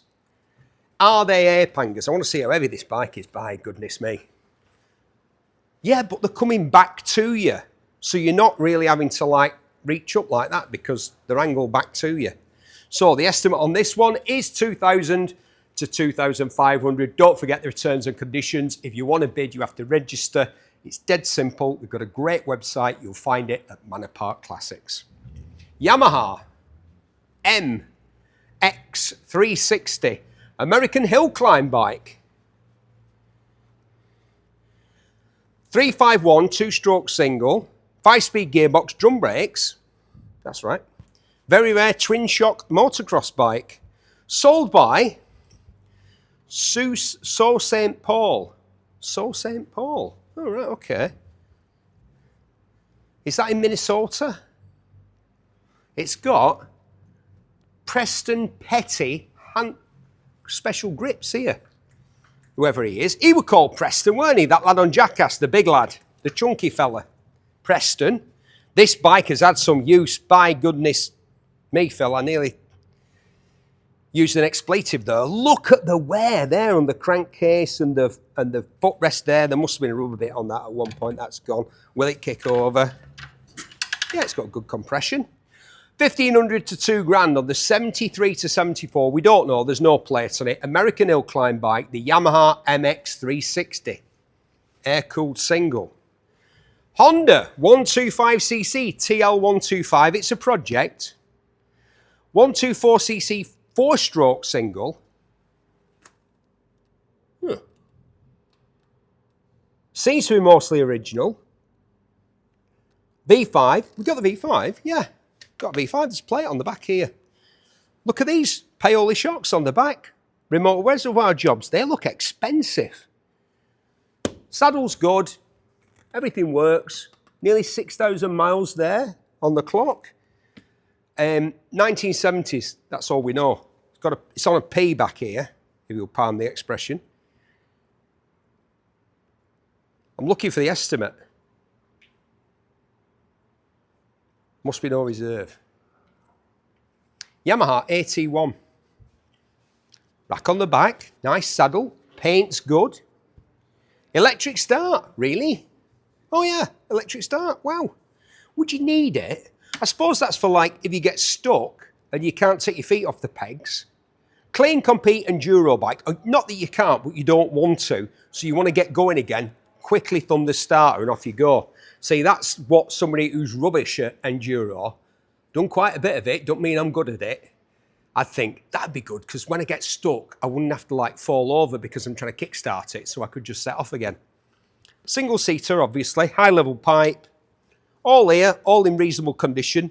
It's not going to win any beauty contests, but then again, neither's Phil, and he still works. And so does this. 1,500 to 2 grand on the Yamaha AT1 1969, a clean, complete enduro bike with a plate on it, so there must be a V5 and all. Oh, hold on, it says, we've got the Nova, there's plates on the back of this, lads. Oh, mind you. That is definitely not a Kawasaki 650. This bike. Yeah, ignore that. Right, okay, so we've got the Nova, so it'll need registering and all that.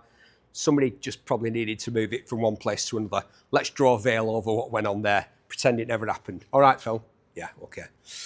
Right, Suzuki TC120, we've already had one of these. It wasn't as nice as this one. 1118cc, air-cooled, single-cylinder, two-stroke. It's been dry stored. It's got good compression. Let's try.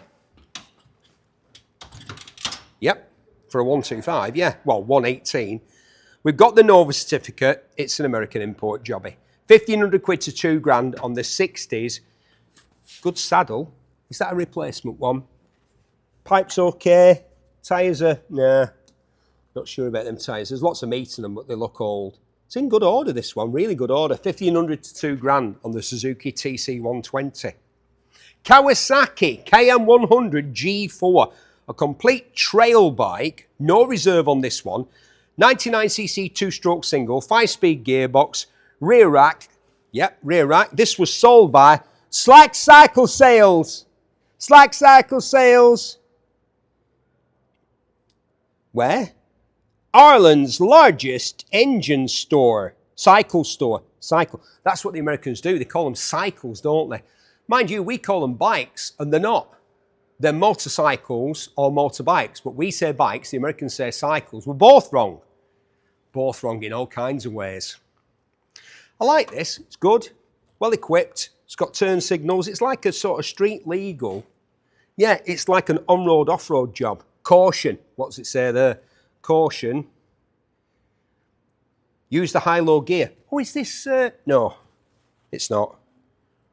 Rotary valve induction, rather. Dead straightforward. Tyres are good. It's in good order, that one. What did we say? No reserve. Honda CR250M Elsinore, the legend. The legend of the Elsinore. I love the condition. Look at the patina. Phil, do you say patina or patina? You say patina, you're an idiot. It's patina. Right, the saddle, it's whatever you say, think it is. Right, so the saddle cover on that is good. I know I'm obsessed with that, but as you well know, there's nothing worse than a saddle which has got rips and tears in it. When the rest of it is dry, the inside's still wet. You sit on it, it's not great, is it, that at all? So it's good that that's in good order. The rest of it, I wouldn't mess with it. Maybe actually secure that fuel tank so that you don't die horribly in a fuel-related incident. But apart from that, again, good used order. Look at the pipe there. The reason these things are so, like I say, legendary, especially in the States, is because they just kept going. They weren't massively faster than everything else, but they were durable. You know what I mean? They could handle, they could take a knocking and still keep rocking. Yes, Phil, that's what I said. Oof, blimey, there's some compression there. Yeah, 90s, I'm glad I put boots on today. I nearly wore espadrilles, what with the weather being as it is. Phil's wearing espadrilles. Kawasaki G500, nice complete bike. Needs a light recommission. Nice paint, it's obviously been redone. Rest of it's in good nick. Looks to be mostly complete, has compression, might as well, V5. You got to turn that out. Yeah. Why is kickstarting a motorbike so satisfying? It just is, isn't it? It never gets old, unless of course it won't start, in which case it gets old really quickly. 1,000 to 1,500, 71 Kawasaki. Have we got... There's no plate on it. Again, that's got to be an American import, hasn't it? 1,000 to 1,500, 71. Needs a light recommission, as the lads say. Suzuki TC100. 98cc two-stroke single cylinder. We've got the Nova certificate that you'll need for getting the plate on it. This tank's not in the best order at all. There's some rust there, as there is there and on the forks. This one needs going through top to bottom. Rack on the back, indicators, on-road, off-road. Rear wheel rim's not the best it could be. Tyres have plenty of meat, but they look elderly. Drum brakes, front and rear. What mileage on this? 3,693. Needs sorting. Saddle's good. Bike's all here. It'll be reflected in the price, and it is 1,500 quid to 2,000 pounds. There's one just like it next to it. Oh no, it isn't just like it at all. It's a Suzuki TS185ER, a great twin shock trial bike. Original unrestored condition. The tank's clean. What by that we mean, you know, some of the paint's obviously not in the best of order, but it's very straight, very few dings and scratches, and we think it's in good order inside, and it is. Yeah, it all looks very clean and unrusty in there, which of course is important. It's in better order than the one that you've just seen. It's all there. It's done 4,661 miles. It's got good compression. Not going to do that. I'm sick of kickstarting motorbikes. I don't know why I started doing that. I made rough for my own back, really, didn't I? Or for me. Right leg. 1,500 to 2 grand on the 71 Suzuki TS185ER trail bike. It's all there. We've got the Nova certificate. I think I mentioned that. And it could be a lot of fun. As could the Kawasaki G4 Trail Boss. Look at that. The Trail Boss. Look how low that seat is. 10-speed dual-range transmission. So it wasn't just Honda. Kawasaki had a go at the old high-low gears, sort of, you know, like on your dad's, well, not your dad's, well, my dad, because I'm that old. I'm as old as dust, aren't I, Phil? Nodding vigorously. I was going to say on your dad's Triumph Herald with overdrive, or his 2,500 PI. Perhaps you had a bit more money and were a bit more middle class like we were. We had one of them. Brilliant car. High-low gears, overdrive on each gear. Similar concept going on here. Lightweight dual sports bike, mostly complete. Sold by Eastside Honda and Kawasaki. Service is, Phil, they're like us, look. Service is our speciality. Just like Manor Park, where on our mezzanine, did I mention the mezzanine?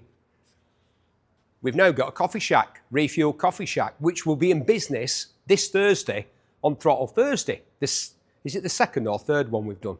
The second one that we've done. The first one was an unqualified success. You could help to make the second one equally or even more successful by coming along this Thursday to Manor Park Classics in Cheshire, in the countryside, somewhere between Runcorn and Warrington. Just off the motorway network, dead easy to find us. The Refuel Coffee Shack will be in operation. We'll have a butty van outside. We'll all be stood outside in the sunshine talking absolute nonsense to each other this Thursday. And you can come up here and have a look at what we've got before the sale on Friday. Now, your idea of a sidecar combination might be sort of on the buses, Wallace and Gromit, sort of big double adult Buzzmar, sort of quite a lumpen thing, utilitarian. But look at this, 1951 BMW R67, 600cc boxer twin, of course, sidecar outfit with that elegant, would we say almost sort of Art Deco sidecar made by Steib, the most desirable of all sidecars.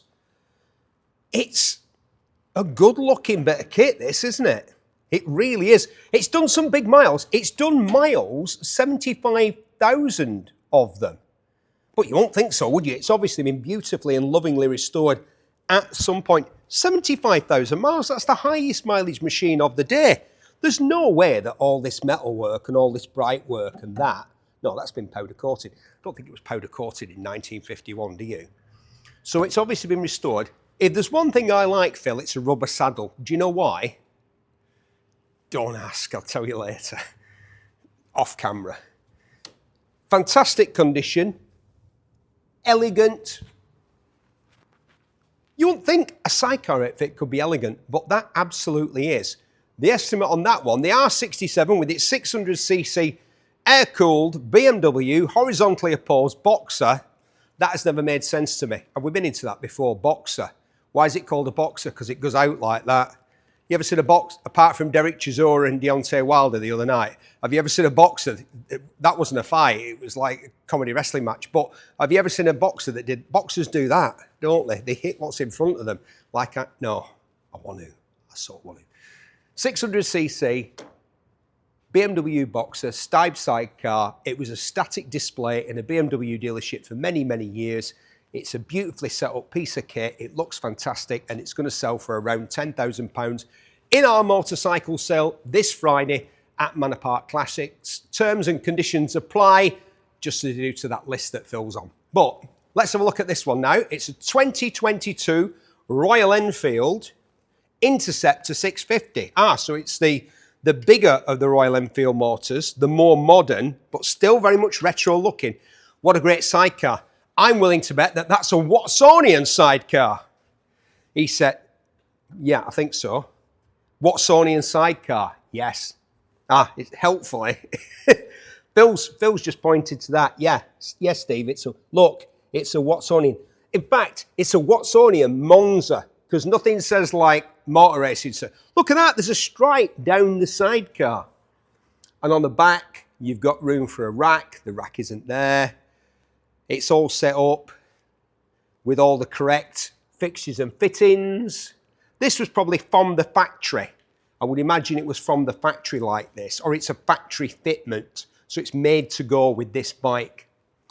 Tell me if I'm right or wrong, because you see, the BMW you've just seen has got special tyres, which are like car tyres. Now, obviously, this one's got bike tyres on, but you're going to tell me that there's a difference with modern tubeless tyres and old school tube motorcycle tyres, which means that on a modern sidecar combination, and although it's got the retro looks and it's got a screen and it's got chrome rear view mirrors and it's got big chrome plated silencers and it looks like a bike from 60 years ago, it's a bike from 4 years ago and it's only done 1,200 miles.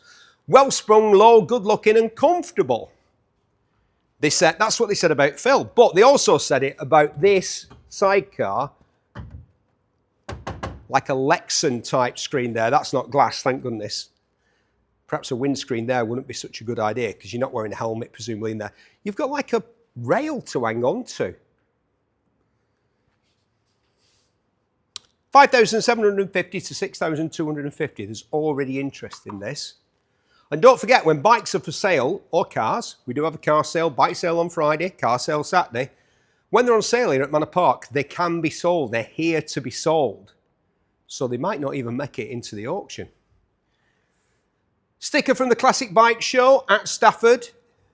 No. Alan Whitehead of Bolton, Lancashire, put his Classic Bike Shows on at Bellevue. Yes, Bellevue, Manchester. My daughter's just moved right next to near where Bellevue is.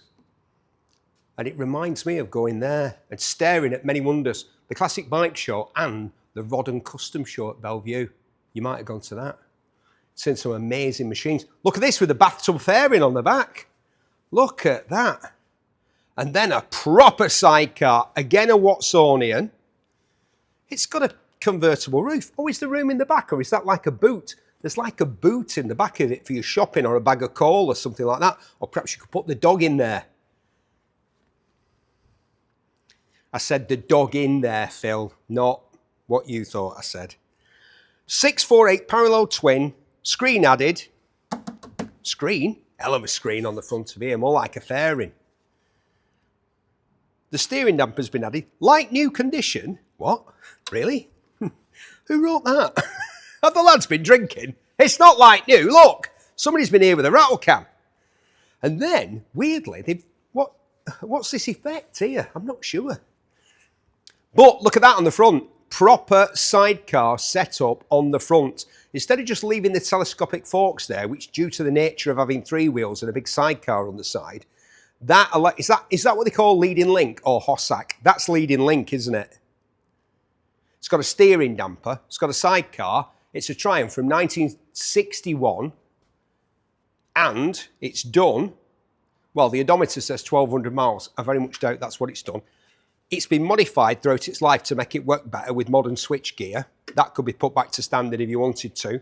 Saddle's in good order, big rack on the back.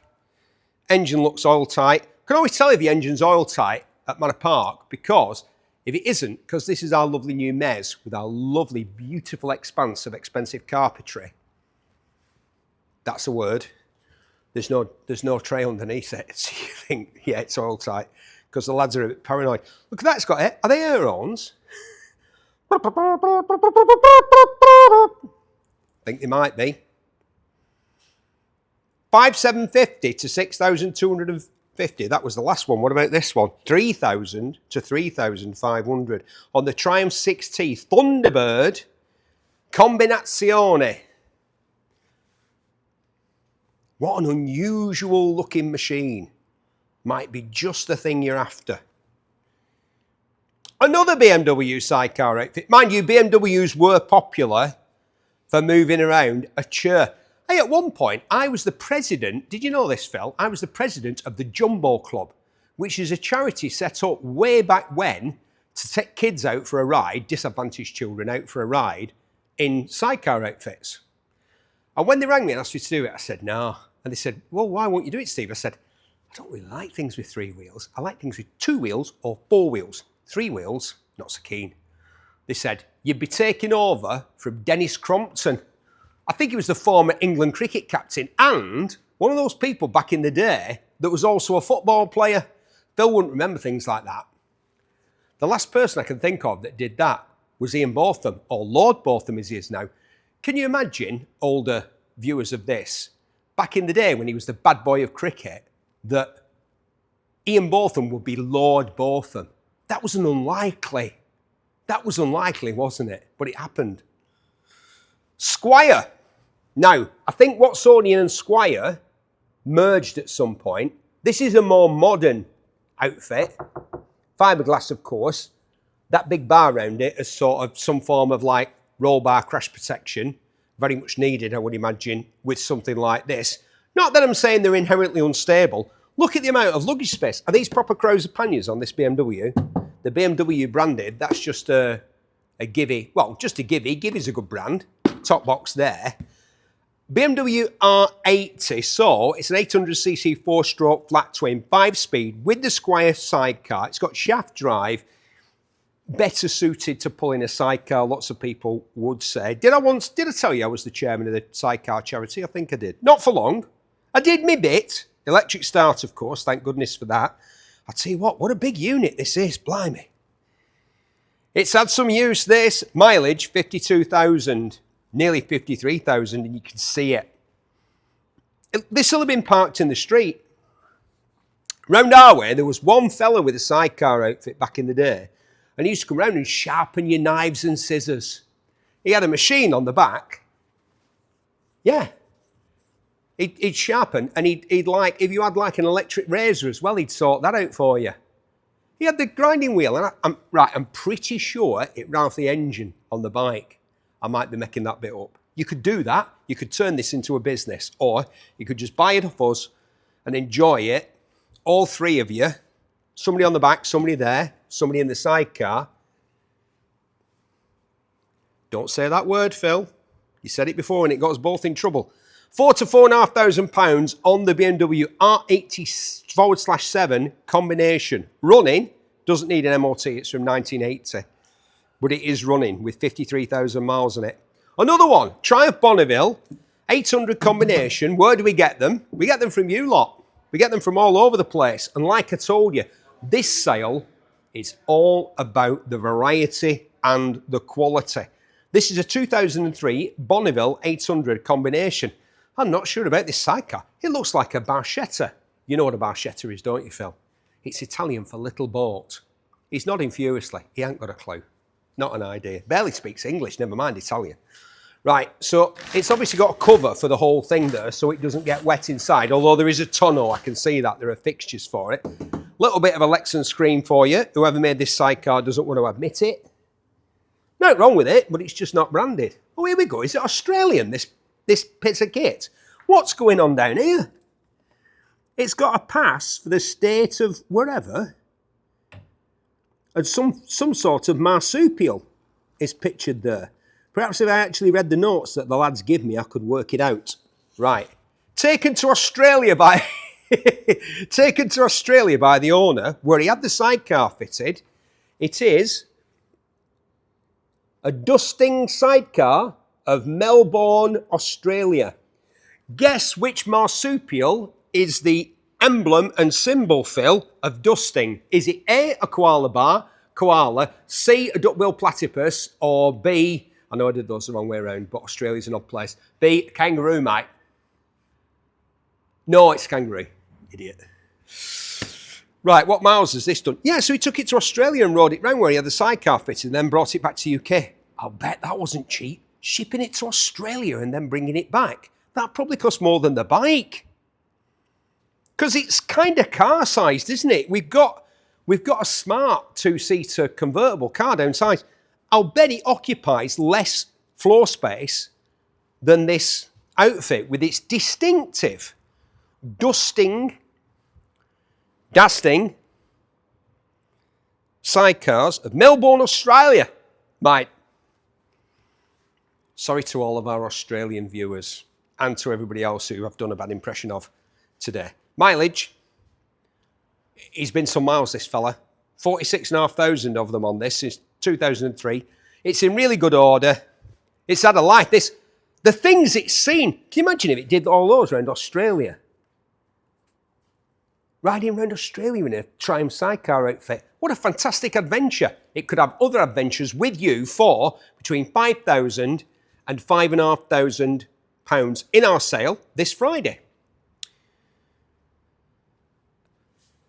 Inzi Corner. Here we go. Lot 69, my favourite. Ducati 1199 Panigale ABS. Exotic Italian superbike with many, many extras, as if you lot deserve them. 1190. I don't know why these are such incredible value at the moment. I think they're of an age. This one is now 14 years old, 13 years old. Yeah, there you go. 13, unlucky for some. It's of an age where it's at the bottom of its desirability for some perverse reason. And so you're getting an astonishing motorcycle that's had an absolute, I'm trying to think of another way of saying a lot, which isn't the word I'm thinking of. I'll just say a lot of expensive extras added to it. Let me tell you what this bike has had. It's had Termigoni exhaust, Maxton rear shock, adjustable levers and rear sets, GP Edition top yoke, GB Racing engine covers, Ital tail tidy, Tricolor decal kit. Wow. Think how much that would cost you. And you're starting with the Ducati 1199. Quick shifter, traction control, ABS and riding modes. So, wow, 2013 and we had all that. And there's me thinking, yeah, it's only recently that those things have arrived. Well, yeah, as long as you consider 13 years ago to be recent, Berry. Traction control, ABS and riding modes. It's got a quick shift. It's got everything. You can't put anything extra on that bike. Our estimate for all of that, believe it or not, £6,500 to £7,000. Astonishing. £6,500 to £7,000 would barely buy you half of the extras, maybe a third of the extra bits that are just everything that could be bought, however it could be improved in any small way, the owner of this motorcycle has done. What mileage is on it? Less than 10,000, just less than 10,000 miles. Tyres have had some wear, but are good. Paint's great, barely a scratch on it. Can't find, oh yeah, I have found a scratch. Yeah, there's a couple of stone marks on the front there. Because guess what? He's been going fast on it. Yeah, and that's suffered a bit there as well. It needs a little bit of love, and you're getting yourself a phenomenal piece of classic Ducati. V-twin, L-twin, call it what you will. The Super Quadro L-twin, 4 valves per cylinder, 6-speed gearbox. And like we say, Maxton rear suspension, Termish traction control, ABS, riding modes, all that extra kit, £6,500 to £7,000. 2016 Ducati. 1299 Panigale Anniversario, a limited edition of only 500 bikes, which is how many they thought they could sell, and no wrong with that. Just beautifully designed and put together, these bikes, aren't they? I remember the Ducatis that I had from the sort of 80s and 90s, and they were made with a lot of love, but not much money. You realise that at this point, these bikes are starting to become every bit as well designed and put together and constructed and manufactured and configured as anything from Japan. You kind of always had to make excuses for a Ducati because you loved them. By the time we get to this one in 2016, no excuses are required. This is world class. There's nothing to touch it. 443 of 500, Marchesini forged wheels, titanium Akrapovic racing exhaust. Phil, I'm salivated. Look, saliva is dripping out of my mouth onto the motorcycle. Let's hope it doesn't cause any damage. I am in love with this bike. Just 5,000 miles from new, 2 keys. We've got the V5. You're not going to believe it. 18 to 20,000 miles on this limited edition piece of Italian exotica and erotica. Let's say it. It's a damn sexy motorcycle. I'll stand aside to stop taking away from it. Let Phil show you just how marvellous it is. 18 to 20 grand on that one, the 2016 Ducati 1299 Panigale S Anniversario. Anniversario. Do you know her, Anniversario? Lovely woman. More Ducati wonderfulness. Oh, I'm getting shivers. Right, lot 74. 2024 Panigale V4 Bagnaia. How are we pronouncing that? I was going to say put it in the comments. You can't put pronunciation in the comment. If I was back at the BBC, do you remember, Phil, when I was at the BBC back in the 90s? You could phone up the pronunciation department. There was a number, and somebody would phone you back like 5 minutes later and tell you any word. MotoGP replica number 2 of 263 world champion replicas. 1103 Desmo Sideci Stradale V4, 6-speed box, signed by the man himself, right there. One owner from new, a large list of special features. There's got to be something in this box, Phil. Shall we open the box and have a look? Do you want to have a look? Why not?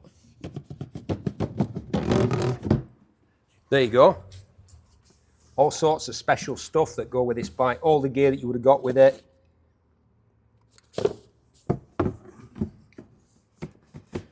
'23 World Champion replica. Look at that. Look at all that beautiful carbon. Diablo Super Corsa Pirelli tyres. What a machine. Pecco. 40 to 45,000 pounds. Yeah. It's got wings. Because it's the real deal. Well, it's a replica of the real deal. Right, now, you say, oh, it's a replica of the real deal. How about the real deal? Because that's what we've got right here. Full factory Ducati World Superbike. Full factory. Winner of a World Superbike race at Misano in Italy. On home soil, although obviously the last place you want something like this is soil. Phil, I was just going to ask you to do that and you read my mind, which as you can barely read is remarkable. I wanted you to show people just how different the front end on this bike looks to a road bike. It's quite alarmingly different. You just think, wow, is that what a motorcycle could be configured like if it was like literally no expense spared? Yeah, if it was no expense spared, that's what it could be like. This bike has been mechanically refreshed by Ducati team. It's an official Aruba IT Racing Ducati team machine. This is a rare opportunity to acquire a genuine Ducati Corsa factory world superbike, ridden to victory by Michael Rinaldi. Right, here's the big figure. How much do we think the bloke who... Oh, round this side. Have you been round this side? Oh my goodness me. It's just pure sex. Look at that. If I was the team manager, I would, before every time they went out, I'd grab them by the shoulders and say, whatever you do, don't bin it. Because just look how much time and effort and money has gone. Look at this carbon fibre, right? I'm going to be careful in what I touch. You know, I normally pour the bikes here, but I'm being careful here. The carbon fibre, you think to yourself, it's just so exquisitely crafted. The way everything fits together. Before this, race bikes would often be rough and ready. There's nothing rough and ready about this. Everything is done with an eye for detail, for quality, and it's all done with one intention, to win races. And that's what this bike did. This bike won in the World Superbike Championship at Misano. And the bloke who bought it from Team Ducati paid, let's not have a weird guessing game, 177,000 quid. 100, salivating again, 177,000 quid. That's how much something like that costs once they've finished with it, if it's still in one piece. We reckon in our sale this Friday at Manor Park, between 55 and 60,000 pounds. Nobody ever said racing was cheap, did they? Look, just have one last look at it. I think it looks better from this side. I mean, it looks awesome, however you look at it, but from this side, it just looks... And I've said bikes are for riding, but if you wanted to buy that just to put it on display in your home as a work of kinetic art, I wouldn't blame you, because it's bloody gorgeous. 2023 Ducati Panigale V4 MotoGP replica number 2 of 260 world champion replicas. I've got a feeling these all came from the same place. Phil's nodding. Yes, we know, obviously. It wasn't random. How would this collection of Super Ducati Exotica all come together randomly? These were the playthings of a very wealthy man with great taste, a person with incredible taste, as well as money to spend. 1103cc Desmo Sideci Stradale V4 6-speed box, signed by the man himself here. Large list of special features. One owner from new, full UK V5. Number of miles covered. Panigale V4, number 2 out of 260. Number of miles covered, 1, which is pushing it backwards and forwards. 40 to 45,000 pounds. You've got to be in it to win it, register to bid. It's weird how, having just seen the World Superbike, looking at that, this is going to sound bizarre, is ever so slightly underwhelming. And I say that not to denigrate this motorcycle in any way, because it is an astonishing piece of kit. But I just think it's weird that when you, when you move from that, you think, yeah, that's okay. It's not okay. It's incredibly magnificent in its own right. But it's not that. And after that, everything else is just like, yeah, whatever. That's not whatever. It's amazing. And probably as a motorcycle, if you were going to ride it on the street, could you ride that on the street? Yeah, of course you could. I'm sure you could. He said confidently. Yeah, it'd be a much more streetable, I know that's not a word and the Americans invented it and I hate it, but it does have relevancy. It's more streetable than that, which is not streetable. Wow, mind blown. Right. Ducati Multistrada 1200 Pikes Peak. Oh, I rode one of these up in Scotland a couple of years ago. 2014. Italian adventure bike. Is this the right one? Yes. With Superbike performance, yeah. That's what Ducati did with the Multistrada, didn't they? They gave you Superbike performance in an adventure bike-ish style. Big influence on the Triumph Tiger and, of course, BMW. Now, I think even BMW, they wouldn't admit it, but they you know, if you got a few Steins inside them, started it in the schnapps, they might admit that, yes, they have been influenced by the design of the Multistrada in the latest version of their all-conquering GS. But this is 12 years old now. I liked it. I was early with these. We've said this before. I had Cagiva Elephants. I had a 750 and a 900. And I know that's forever ago now, but nobody had bikes like that in the UK back in the day. Nobody. Everyone else was on like Gixxers, Thunder Aces, Thundercats, Blades, RFs, ZX-Rs, that kind of kit. Now everybody's on these. This looks a lot more modern. It looks, it's 12 years old. It's not. 5,500 to 6,000 with 17,000 miles on it. There are nicks here and there. Oh, it's got an arrow pipe on it. I like them. Carbon fibre hugger. It's the Testeretta. 6-speed gearbox, keyless ride, arrow exhaust, full service history to 2023. And like we say, 17,000 miles on it. In good order. Carbon front mudguard. Was that part of the Pikes Peak edition? Yeah, lots of lovely stuff you got there. And now, in very good order, at just 12 years old, it's worth, we reckon, around £5,500 to £6,000. Ready to go that. Well, not go anywhere, not on them tyres, but go most places that you want to go. BMW F800 GT, another bike with a story. 800 parallel twin, 6-speed box, one owner from new. It's got the dynamic package. Does that mean you've got rider modes? Yeah, it does. Well, yeah. Comfort package. Oh, comfort package, that must be what? The screen, the rack on the back, belt drive, this one. Who did the engine? Was it Rotax? Put it in the comments. Parallel twin 800cc, I think it was. It's in very good order. And there's a reason why this 2013 BMW F800 GT is in very good order, because it's done 1,330 miles.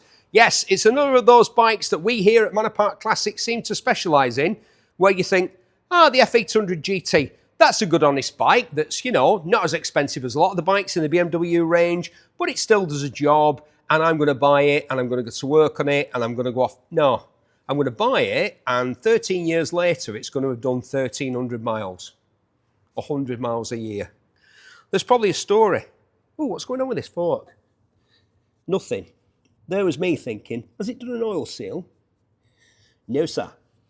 That's just a paint effect on it. It's almost like Hammerite. It's the same on the other side. Yeah, it wasn't the most expensive bike in the BMW range, but it was a lot more expensive than what we think it will sell for on Friday, which is about £3,000. 6-speed gearbox, 800cc parallel twin, belt drive, one owner from new, all set up to go touring. £3,000. Yeah, £3,000 for a virtually as new BMW F800 GT. That's the bargain so far. Not the best looking bike, not the sexiest bike by any stretch of the imagination, not the most evocative, not really the best in anything, except I think, from that estimate, perhaps the best bargain. You've got to be in it to win it, don't forget. 2017 Ducati Multistrada 1200S Touring, superbike power with adventure bike comfort. It's got the Ducati luggage. It's done. 41,139 miles from new. You won't think that to look at it. It's in absolutely storming condition. Wow. Ducatis handle mileage in a way today that they never used to. Have I got the right bike? I better check here, because yeah. Okay. 6-speed, keyless ride this one's got. Termigoni exhaust, there you go. They just sound way better than the standard ones. You know, there's nothing wrong with the standard exhaust. They're just too damn quiet. Termis sound great. Sounds like you're riding a Ducati. You want to feel like you're riding a Ducati. You want it to sound like you're riding a Ducati. Got the luggage, the side bags there. This is set up to take, is it set up to take a box? Or should there be something else back here? I think it is, it must be. They're handrails, aren't they? No, maybe not. Don't quote me on that. Why do you need more luggage space than that? What are you taking with you? Your tuxedo, your ballet pumps, a medicine ball? What are you taking with you? The estimate, 41... No, not 41. That's the mileage. What am I talking about? Mileage is high. I can't believe it. Look at the saddle. Look here.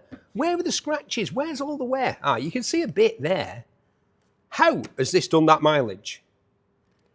Is that screen a bit jiggered, or is that... No, it's like a plastic cover. Yeah, it's like a peel-off. Wisely, it's like a peel-off plastic cover.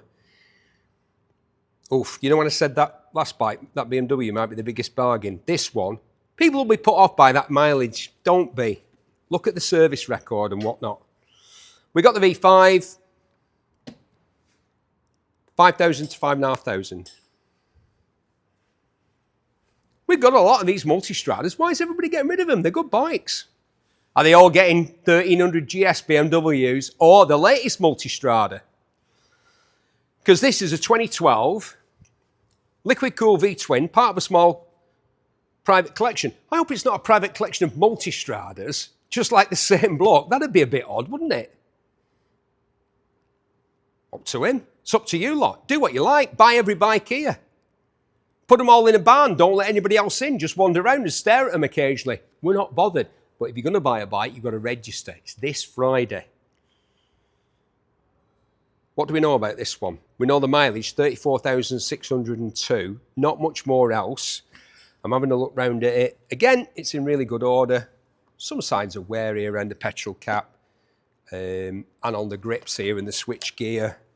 Not too much down here on the wheels and on the front. Rather sensibly, that's made out of the same stuff that a wheelie bin's made out of. You could replace that with carbon fibre if you preferred to. Although that is actually a replacement bit in itself. Presumably because the original one got snagged or worn. There is somewhere on the paint here, the odd paint chip there and again. Do you know what a sexist person from the 1980s might say? From the 90s, Felipe might say, get the old lady's nail varnish off your favourite girl and get down there with a bit of the old dab of it on there. Nobody'd never know. But I wouldn't say that because I'm a modern man. 4,250 to 4,750 with 34,000 miles on it. The 1198, a Multistrada Ducati from 2012. BMW R1200. Whew, blimey, look at the size of this thing. What a behemoth. That means like a big monstrous thing, Phil. I know, yeah, he's going, what? What's a behemoth? A creature of myth and legend. Which is what this, look at the size of the damn thing. Wow. This is the way touring bikes used to be. You'd cross continents on this, wouldn't you, and barely notice. Oh, has it got a heater? Tell me that's a heater, is it? No. Oh, I almost wished it was then. I thought, is this like a heater? You sit on it and it blows air up at you? Surely not. People are going, idiot. That's just like a bracket that clamps on some sort of touring box or something like that. 1170 4-stroke air oil cooled twin cylinder Boxster. It's done 46,500 miles since 2008. And it's just a massive, great big lump of quality Bavarian engineering. Massive side boxes, huge top box, all proper BMW stuff. Came from Bury Motorcycle Centre. Peter, my pal at Bury Motorcycle Centre. A sign of quality. Wow.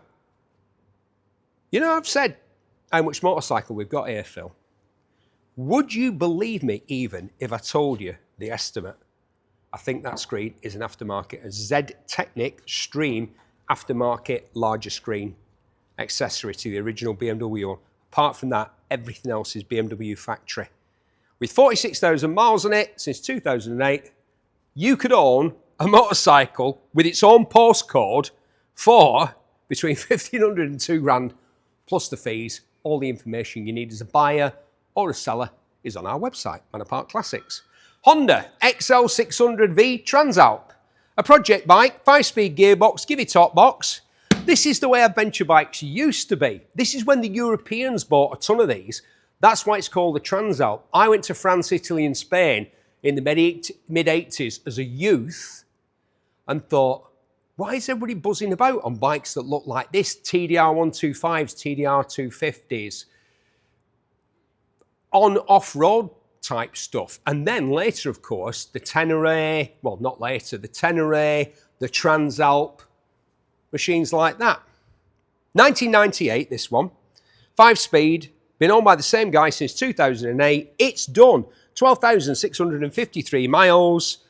We don't know too much else about it. It's had 3 keepers, no reserve. Don't even know if it runs or not. It's not in particularly good order. Chain needs sorted out. It needs a good clean.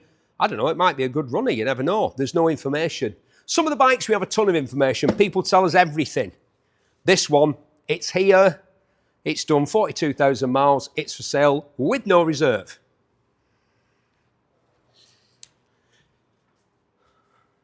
Walk this way. That was my Russian accent. Walk this way, tovarish. Look at motorcycle maybe you buy for $1 $. Is that good? No, I know it's not.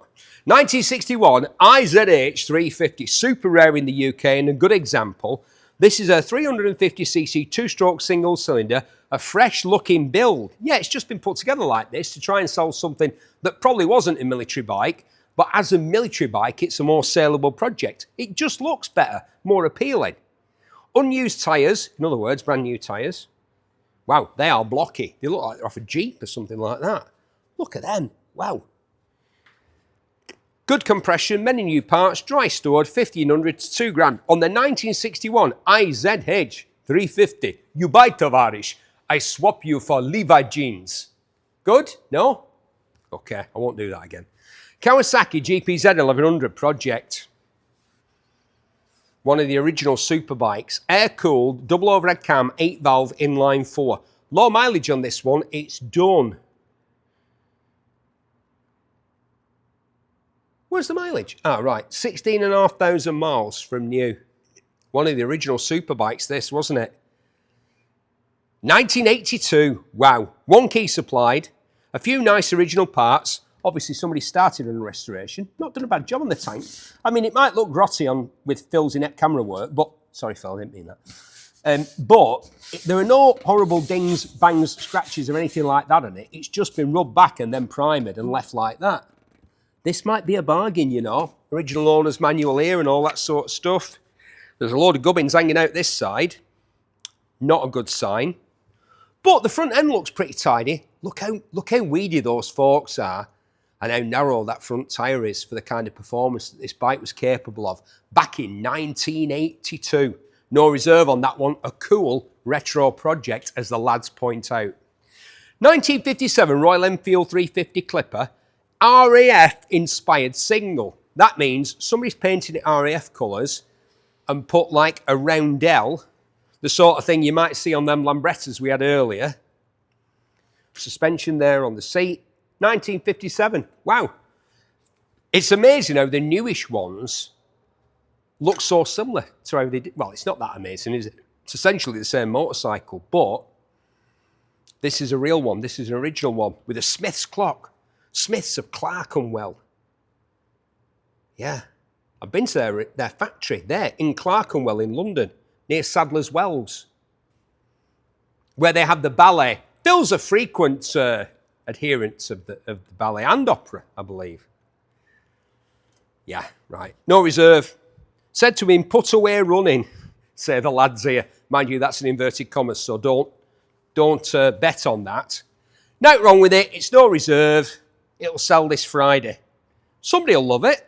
It's all there. And like we say, it was put away running, but the corrosion on the crankcase and the gearbox there, woof, and that exhaust, there's some work. There'll be some work needed there. Tank's good though, I like that. Royal Enfield Bullet 350, no reserve, a great resto starter bike. 346cc air-cooled 4-stroke single-cylinder motorcycle with matching numbers. Again, it was said to be put away running. However, where it was put, I'm not sure, because there's quite a bit of rust and rot on it, on corrosion. The painted parts and some of the chrome-plated stuff, however, the engine cases, the gearbox and the exhaust pipe haven't fared so well. But it's all there and it's all solid. It just needs work, and that's reflected in the price, which is no reserve. in Friday's sale. 1951 Bullet 350, Model G2, matching numbers, put away running again. They put them away running.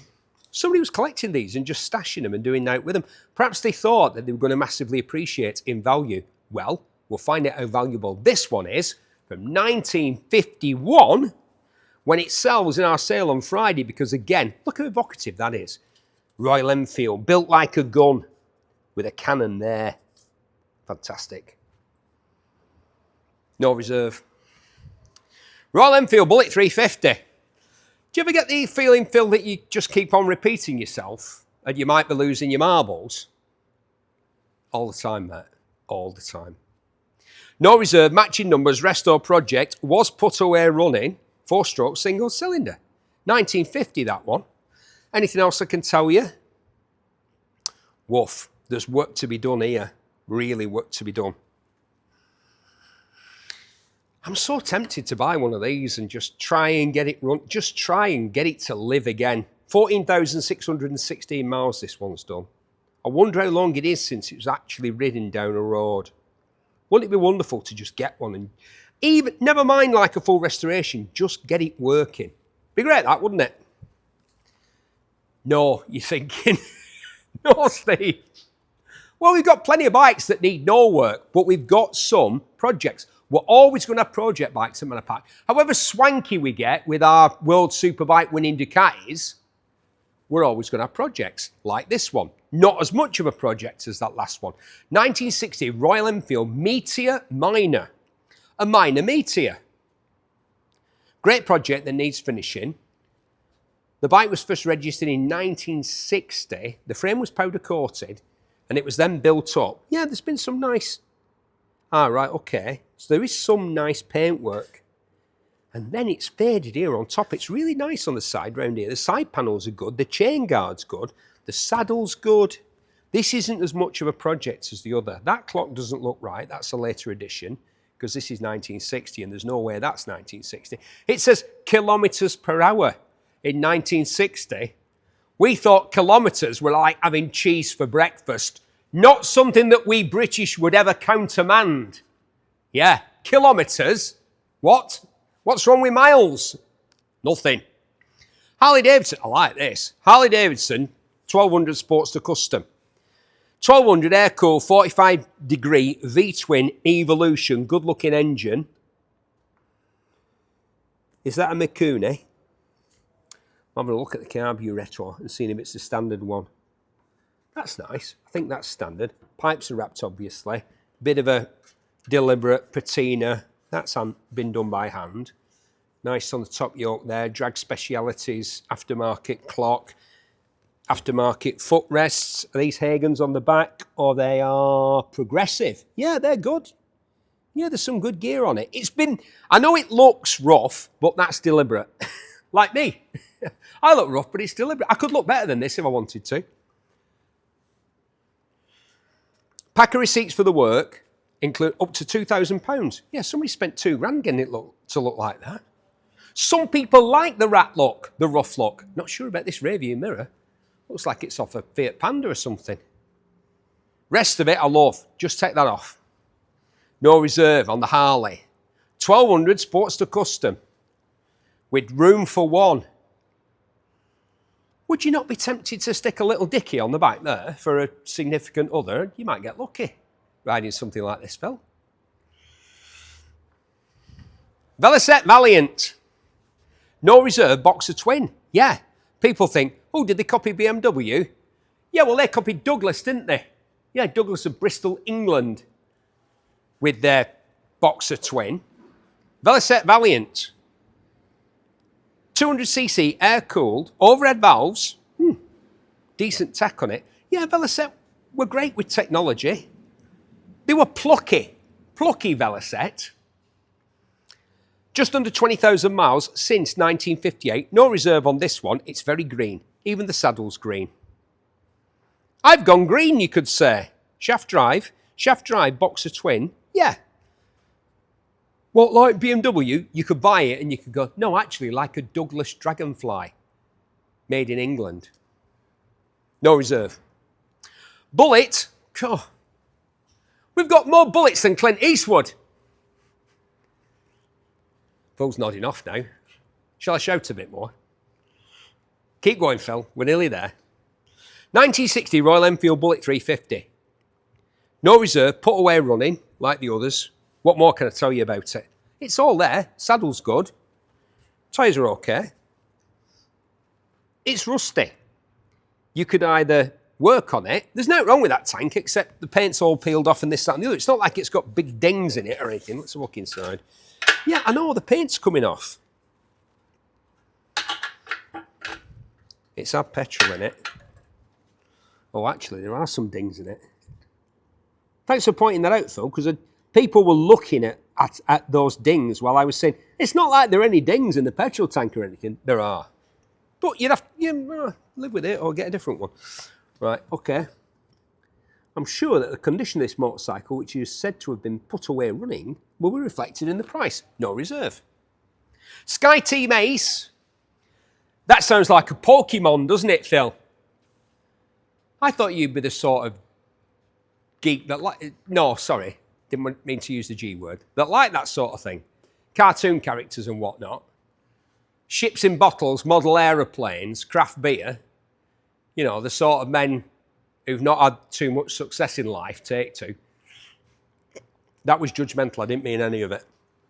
Sky Team Ace, hardly used. 250? 250 Sky Team? Really? I thought these were either a 50 or a 125. Somebody's plonked that motor in there. Cafe Racer style. Yeah, 250 engine conversion. Sounds great. My mate bought one of these for his missus and she loved it. It wasn't a 250, it was a 50. I think it was either a 50 or a 125. 1,500 to 2 grand. It's done 3, count them 3 miles since it was built or since it was registered 10 years ago. Ace bars. Phil just pointed out that it's got Ace bars. So Ace bars, named after the iconic Ace Cafe near Wembley Stadium on London North Circular. They look like clip-ons, but they're not. So they are conventional handlebars clamped in the top yoke, but instead of being clamped to the top of the fork leg, they wrap around like that and ape. They're not apes, but they mimic, is a better word perhaps. And a 250 engine conversion with a Kickstarter. Disc brake on the front. Sky Team, built, Chinese I should imagine, built as or Indonesian, Taiwan, Thailand, all that part of the world, now making lots and lots of motorcycles. Look at the forks on this. Look at that. Tribute to Honda's 1960s. The bikes that established Honda as the force that they became to be. A tribute to those. It's a 2016 Sky Team Ace. This is a 125. Unregistered. 4 miles from new. Obviously nothing wrong with it. I mean, what could go wrong in 4 miles? It could go wrong in 400 yards. You could put it into the back of a skip or a bus or, you know, whatever. A hedge. You'd rather go in a hedge, wouldn't you, than a skip, obviously. Phil slept in a skip. He was at a low point.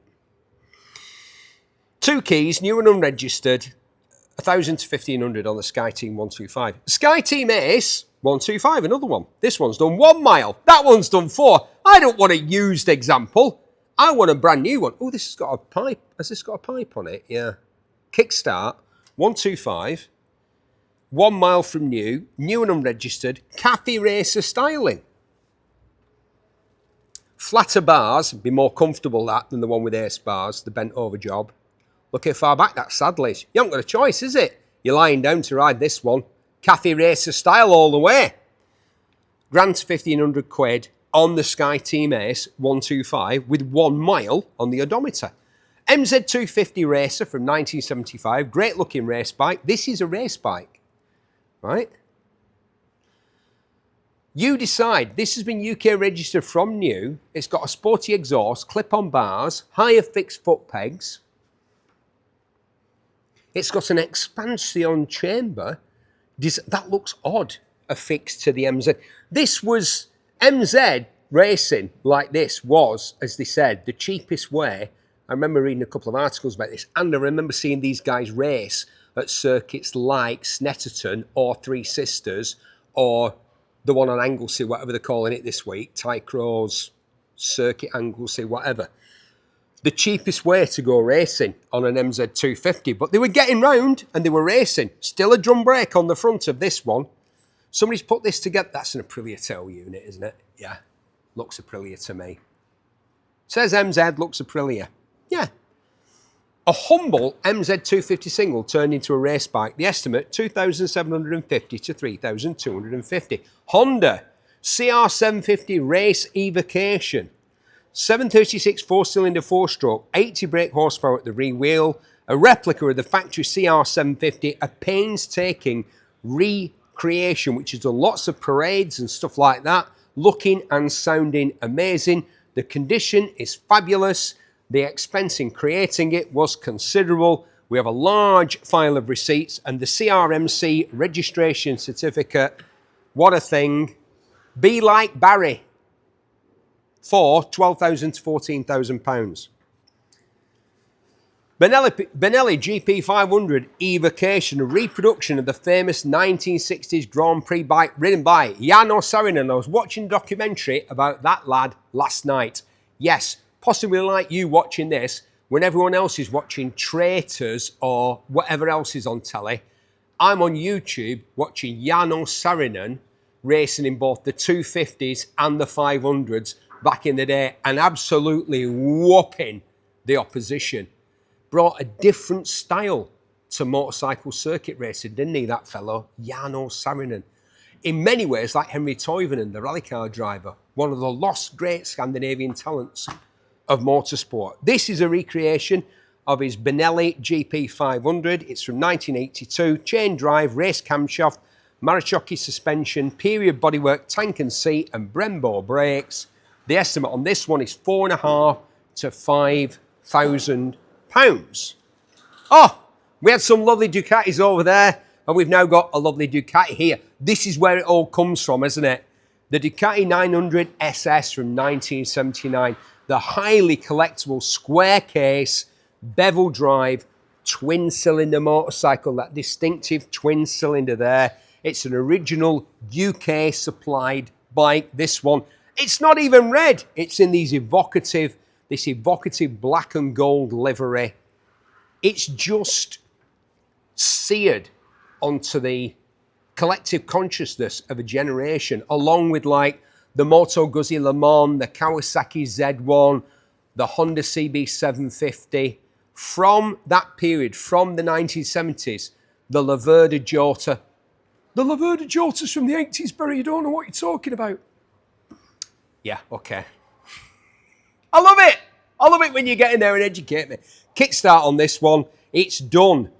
33,750 miles. What a bike. Would not do one thing to that. Just leave as it is and ride it.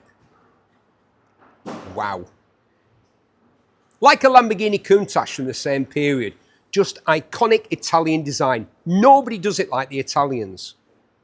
Brembo brakes, Conti exhausts, Marzocchi, all the gear that you'd expect, that tubular steel Ducati frame and that magnificent engine, which was obviously made by, oh, there's space there, let's put an extra cylinder instead of having the space.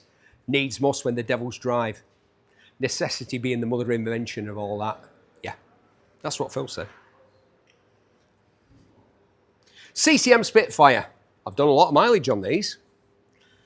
They're surprisingly comfortable. They're kind of self-regulating. When you're on a long run, you get to 70 miles an hour, and after a while, the buffeting gets, because there's no screen on it, the buffeting gets a bit much, so you just sort of stick it there. So if your license is teetering, I'd suggest that you get one of these, because they look great. They're a lot of fun at reasonably low speeds. I mean, they're capable of much more. Look at the detail on these. It's a shame what happened with CCM, because just look at what they were giving you. Yes, they just had one engine, but they gave you so much extra stuff, especially on this one. This one was used in the movie Black Widow. Was that Scarlett Johansson, as I believe? Yeah, Phil's nodding. Mind you, you can't trust him. Man's a fool. Not true, was it? Have you seen that film, Phil? Did she ride a motorbike? I know she rode a motorbike because in the dealerships they used to show a loop and it had a Tom Cruise movie and it had a Scarlett Johansson, as I believe her real name is. There's so much detail on this bike. The leatherwork, the carbon fibre, the lightweight alloys, the welding on the frame. The welding on the frame is beautiful. Why didn't these sell? Why did CCM not survive? I don't know. They made something. They did something unique, which is what you should do. There's no point trying to compete with Honda. Forget that. You're not competing with Honda and BMW. Do something different. Do something unique. CCM did that. Created some great bikes. This is one of them. This has just got everything. This, as far as CCM went, this is as far as it ever went. You could not get a higher spec. It's the Skunk Works Spitfire with everything bespoke, not designed specially for you, but everything one-off. Look at the back end. Look at that for a tail tidy and a... It's just with a Spitfire logo built into it, all specially machined with carbon fibre. Didn't do anything by halves. And look at these exhausts. Done to resemble like a sort of... What was it on Spitfire? A Vickers, the gun. Phil, a Vickers gun? Tell us in the comments.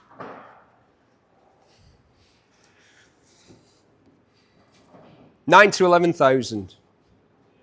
The actual bike used in the movie. Scarlett Johansson's perfect posterior may have adorned that very hand-stitched saddle. A bargain for about 10 grand. Ducati Scrambler Cafe Racer. Scrambler Cafe Racer, this one's got a mixed-up identity. What a good-looking bike. It's Ducati though, isn't it? They're good at that. You may have noticed. This one's got a lot of extras. 803 air-cooled L-twin engine, characterful fun street bike. Bike was ridden in by the owner. Original book pack, owner's manual and service book. We've got 2 keys for it. Not sure about that blue frame. I think I like it. Is that an Arrow exhaust? Yes, it is. They've helpfully, even though I can't read the name, put an arrow on the side to tell me that. Mileage, 9,000. Mirrors, clever. Look at that design. So they go like that. They fold out of the way and then they go like that and they adjust to wherever you... Good that. It's amazing what you can get off Temu. I don't think they are off Temu. So, Silver Ice Matte Livery it's called. £5,000 to £5,500 with 9,000 miles in it from 2019. Triumph Bonneville 865, outstanding custom built scrambler. Yeah, look at that. Custom built gear all over the place. Fantastic build quality. All in shocks. Yeah, Felipe around here, if you'd be so kind. So we've got the super expensive All-ins twin shocks. One either side. Bit of a naughty black and silver plate. Excuse me, sir. Are you aware of the regulations regarding registration number plates and their display? Oh, sorry, officer. It was like this when I bought it from Manor Park Classics, the largest fixed auction site in the country, in Cheshire's leafy countryside near Runcorn, Warrington, and the motorway network. I love it. Look at the colour. And this tank logo. I've never seen anything like this. Fat bars, high level exhaust, made by who? I'm not sure. Zard high level exhaust. Looks expensive. Spare solo seat with this one. We got the V5, 2 keys. It's done 4,000 miles, £6,000 to £7,000. The Bonneville 865 custom built street scrambler. Twin discs on the front. Nice. Royal Enfield Himalayan. The Royal Enfield adventure bike. With people putting a word on the side that actually means something relevant, because the Himalayas, as Indian people tend to call them, sort of, you know, that's in their country. It's in other people's countries as well, but part of it's in India, isn't it? Of course it is. Koreans are forever putting Italian and American names on their cars. This is an Indian-built motorcycle with a mountain range. What's in India? It's not a BMW GS. It's not a Ducati Multistrada. It is a rugged, reliable adventure bike that could take... It's probably best with one person, really, isn't it? It can take 2 people. I think this is low miles. I'm wrong. 20,267 since 2021. Wow, it's been places. Somebody's had an adventure. 20,267 miles, no reserve on that one. The 411 single cylinder, air-cooled, single overhead cam, Royal Enfield, Himalayan, I'm saying, with the proper pronunciation. CCM 644 Dual Sport. I've had some fun on these. It's a bugger to get on them though. Look how high that saddle is. So this is the 644cc, the Rotax engine machine from 2003. Wow, is it that long ago? I must be really old, mustn't I, Phil? Furious head nodding from Phil. 644cc air oil cooled 4-stroke single. 5-valve head on this, wasn't it? 5-speed manual. Suzuki. Oh, it's the Suzuki. Right, okay, it's not the Rotax. Suzuki power plant. Road wheels with new tyres. Electric start. Yeah, because when they were kickstart. Oh. Electric start. Full V5. It's done. Not visible. We don't know what it's done. But it's in good order. Aftermarket pipe on there. New wheels, new tyres. Saddle's in good order. Plastics are in good order. Looks good. 1,500 to 2 grand on that one. Yamaha YZF-R1. Great looking enduro bike from 1977 or 1978. We're not sure because it's not road registered. Air-cooled, 6-speed gearbox, complete bike. This was a winning bike in its day. Didn't Stefan Petter Hansel recently win some sort of, again, get in the comments, like the original doyen of the Dakar? Recently won like a vintage Dakar event on one of these, just like this. You could be like Stefan Petter Hansel for £2,500 to £3,000. We don't know what miles it's done. It's not, oh, hold on a sec. Yeah, we do. It's got a clock on it. It's got an odometer. 3,400 miles. Superb registration. We've got the Nova documentation. It's coming from the States. Because that's in miles. Yes, sir. And it's a 175 2-stroke single. The YZF-R1. Bit of a legend. Eligible for all sorts of off-road competition. £2,500 to £3,000. Suzuki TF125. Nice example of a rare utility bike with a front rack. Not sure what you'd want to put there. And a rear rack. This is a sort of going hunting, shooting and fishing type motorcycle. Yeah, and look at those. Those handguards, they're substantial. This is a proper piece of kit. You could go into the bush if you like that sort of thing on one of these. 123cc 2-stroke single, air-cooled, good order, plastics, tank, tyres. Tyres are old looking. Tread on them, but they're old. There's no denying that. Gaiters have held up well. Plastics are good. It's had a bit of repaint on the engine there. Side stand. Side stand on both sides? Yeah. Proper bit of kit. Serious. I like these handguards. Front rack, rear rack. Obviously a single seat. This is one where you go off into commune with nature. 1,500 to 2 grand on the 81 TF125. Honda XR200, tidy example of a robust enduro bike, it says here. Got a light on the front, has it got a plate on the back? It has, it's on a V from 1980. 200cc 4-stroke single with a 6-speed gearbox, twin shocks. It's a Kickstarter. Ooh, there's some compression there, blimey. Or maybe I'm just old and weak. 2,500 to 3,000 on that one with 12,287 miles showing on the clock. The paint's been refurbed, the plastics are a little bit scruffy, tyres look virtually brand new, and there's no issues with the forks, levers, or anything. There's not much to it, is there really? It just is what it is. As it says, a tidy example of a robust enduro bike for about 2,500 to 3 grand. Suzuki TS185ER, a very tidy example and a previous show winner. Yeah, it's very tidy. Doesn't like it's seen too much off-road use, if any, since it was restored. Because it's done 20,446 miles, so it's no trailer queen. Good history file. It's got theft security marking. Seat's good. Pipe's good. Tyres are great. They feel new. They are new. It's done. 20,446 miles, I think I mentioned that. And the reserve is, in our sale, this Friday at Manor Park Classic, £2,000 to £2,500. Did I say reserve? That's the estimate. Don't forget, it's only an estimate. The hammer price, there are fees on top of that. All the details at our website. Yamaha DT175 Motocross. Nice example, just needs recommissioning. This fella went to the Santander El Sandero reunion on this. The Moto Club Piston. And that was in 2013, 13 years ago. The bike appears to be all complete. It's original, the plastics are good. There is some surface corrosion inside the fuel cap. It'll need a number plate. It's been displayed. Oh, it needs a grip there, look at that. That needs sorting. Mind you, how easy is that? You just take it off, put another one on. It's not like splitting the engine off, refurbishing the gearbox. Yeah, it'll need a number plate on the back. It's done. Is it a UK bike, this one?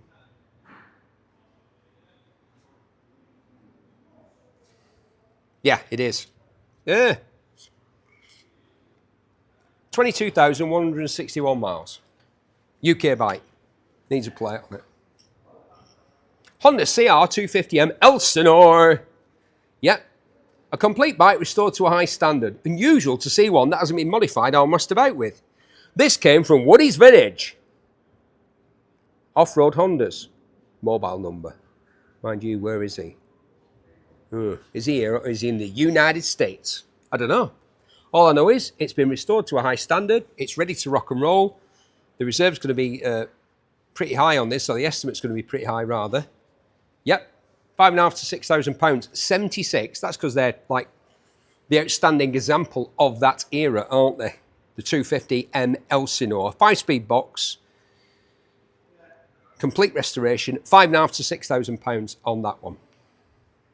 Suzuki DRZ-400 Supermoto Fun. It says Supermoto Fun. I was riding one of these around Three Sisters when the late David Jeffries, what a guy he was, nearly said something else then. What a great guy. DJ, what a brilliant guy. Outstanding motorcycle racer and a gent, even though he was from Yorkshire. He came past me and switched off the ignition, reached across, looked at me, thought, what's he doing? I was really trying. He was just having a laugh. Reached across and switched off the ignition. I stopped having fun because the bike started going onto the grass instead of being on the tarmacy bit. Anyway, I managed to stay on it, more by accident than design. This one is a great fun machine with a new chain and sprocket, new battery, recent service including the forks, XL rims, Talon front big brake upgrade, FMH silencer. Somebody spent a lot of money on this one. And you could snap it up for the bargain price. The 2003 Suzuki DRZ-400 Supermoto Fun could be yours for between £1,750 and £2,250. Yeah, let somebody else spend the money and just snap it up for a bargain price. That's what we're all about at Manor Park. Well, not all about, but it's a big part of what we do. Honda XR250RE. 249 single-cylinder 4-stroke, genuine UK spec bike, this one. It's covered just over 11,000 miles since 1984. Rare twin carb model. They only made it for 1 year. Might be the rarest bike we've got in this sale. A Depp aftermarket exhaust. Lovely. They look like Talon or something like that, those rims. What are they? Does it say? Nobody's willing to admit it. All balls racing, it says there. They've not met me. I'm the opposite. Dinky little indicators. Another black and silver. Italian Stallion, it says on here. I think this is Honda. I think you'll find placky tank, obviously, like a lot of bikes from this era. 1984. Japanese Honda XR250RE. Nicely restored example. £4,000 to £4,500 on that one. Kickstarter there. It's plated, you ride it down the road, you get on a green lane where that's allowed. You have a bit of fun, you get back on the road, you ride home. None of this business of having to have a van or a trailer or any of that. Pain in the backside. Phil, not doing that. This is a Yamaha YT175, 43 miles since new in 1982 or 1983. We don't know which, it's an off-road bike, it was never registered for road use. Air-cooled, 6-speed gearbox, complete running bike, 43 miles on the odometer. Complete superb restoration on this iconic bit of kit, the IT175. If you're looking at it, you're thinking about it, in this sale this coming Friday, you know exactly what you're looking at, and this is a lovely example of this increasingly rare motorcycle. We reckon £3,500 to £4,000 is where Tom's little hammer will fall this Friday. Manor Park. Be advised. Phil, he says that, doesn't he? Be advised. Says it like that. Because he's from the West Country. Somebody has to be. Husqvarna. Cross 250. B. Steve McQueen. Maybe not. He was a complex character. I don't think he loved himself, that fella. Mean and moody. Not like me and Phil. We're happy-go-lucky. You've probably noticed that. Anyway, we could never be cool like Steve. But you might be able to be on this Husqvarna Cross 250 from 1971. 249cc single-cylinder four-stroke.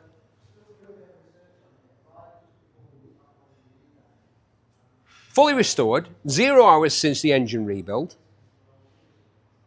Surely it's a two-stroke, he said.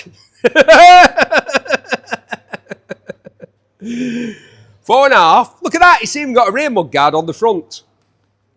People realised that you're still getting stuff in your face, so they put that there, didn't they? And then when you went faster, it'd either flap up like that, or it'd bend down like that. What a superb restoration that is. Husqvarna. They made everything, didn't they?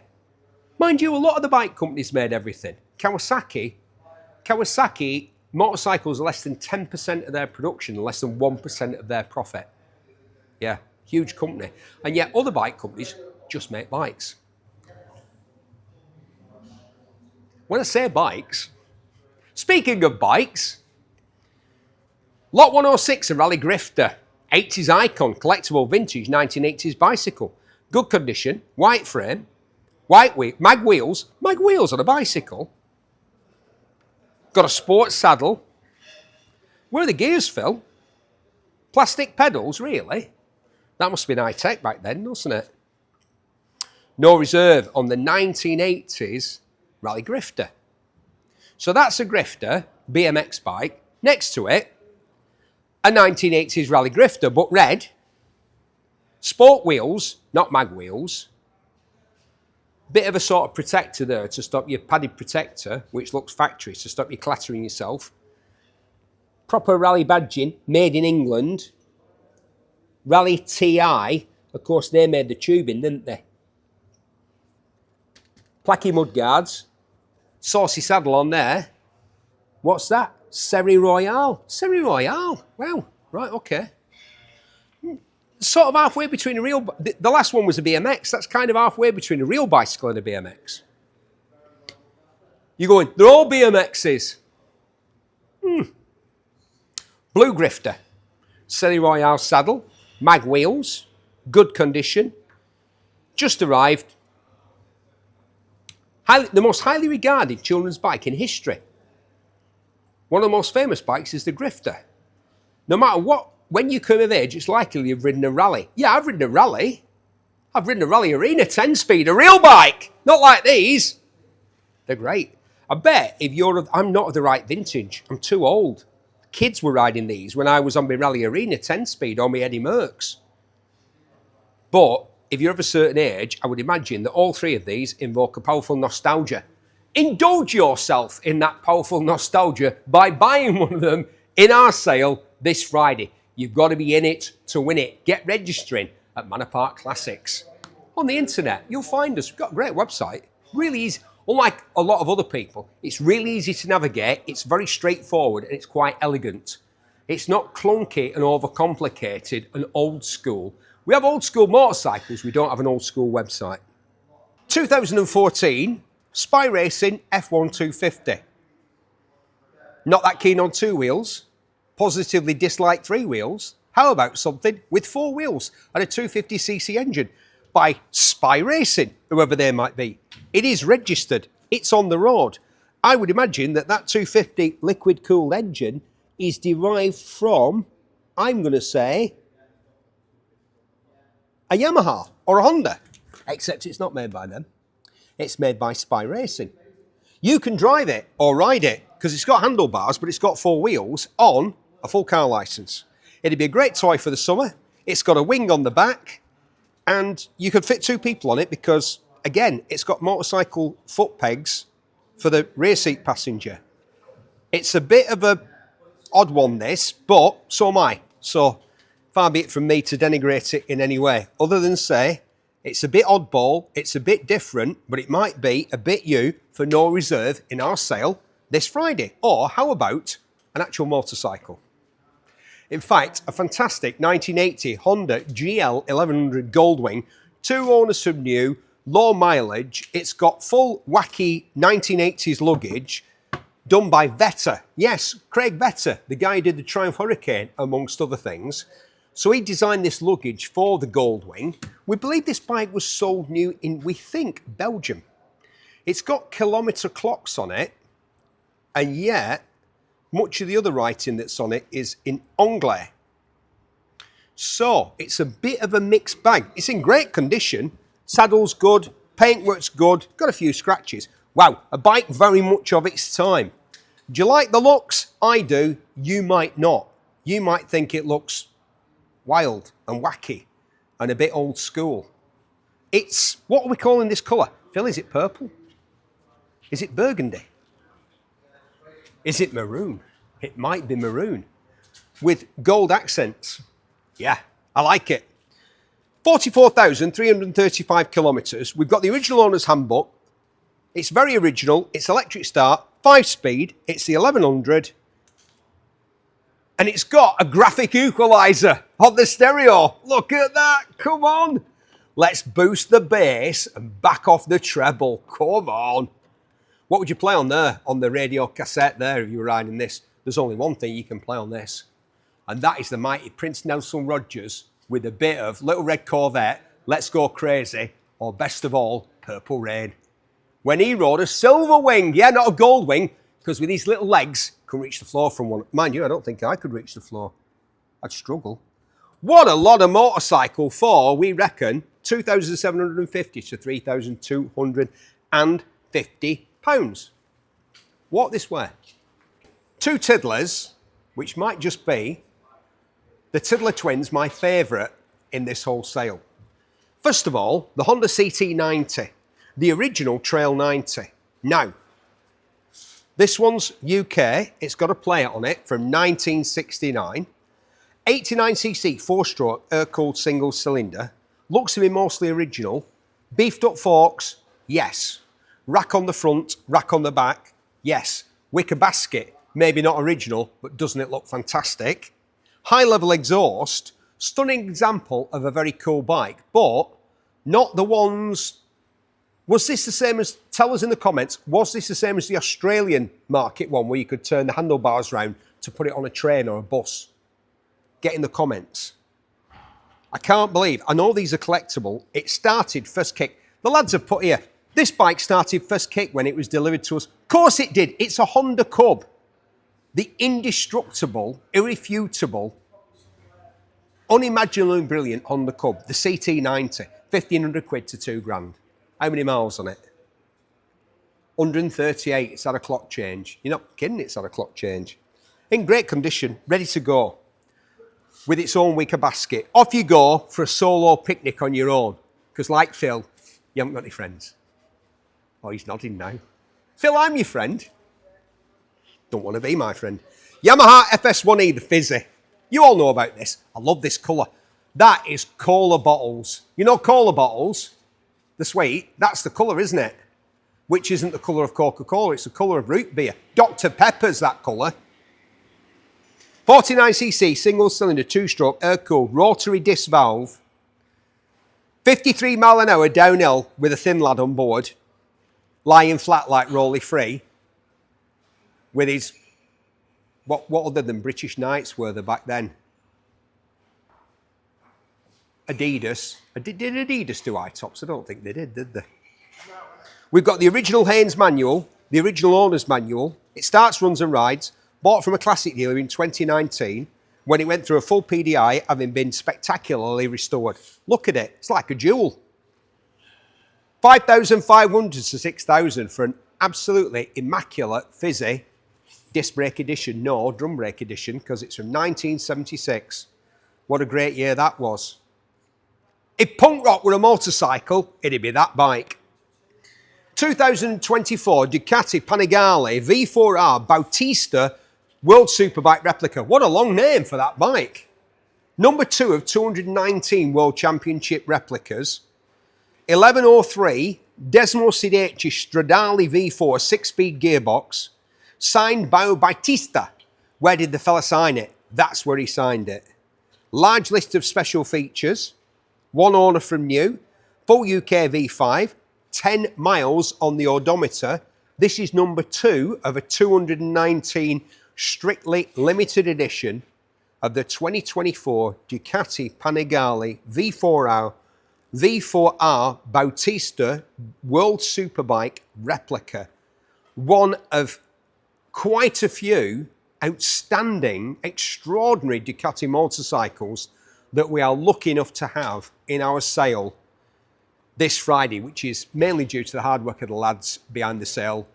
You know, it's not just all about me. Admittedly, quite a bit of it is about me. I'm kidding.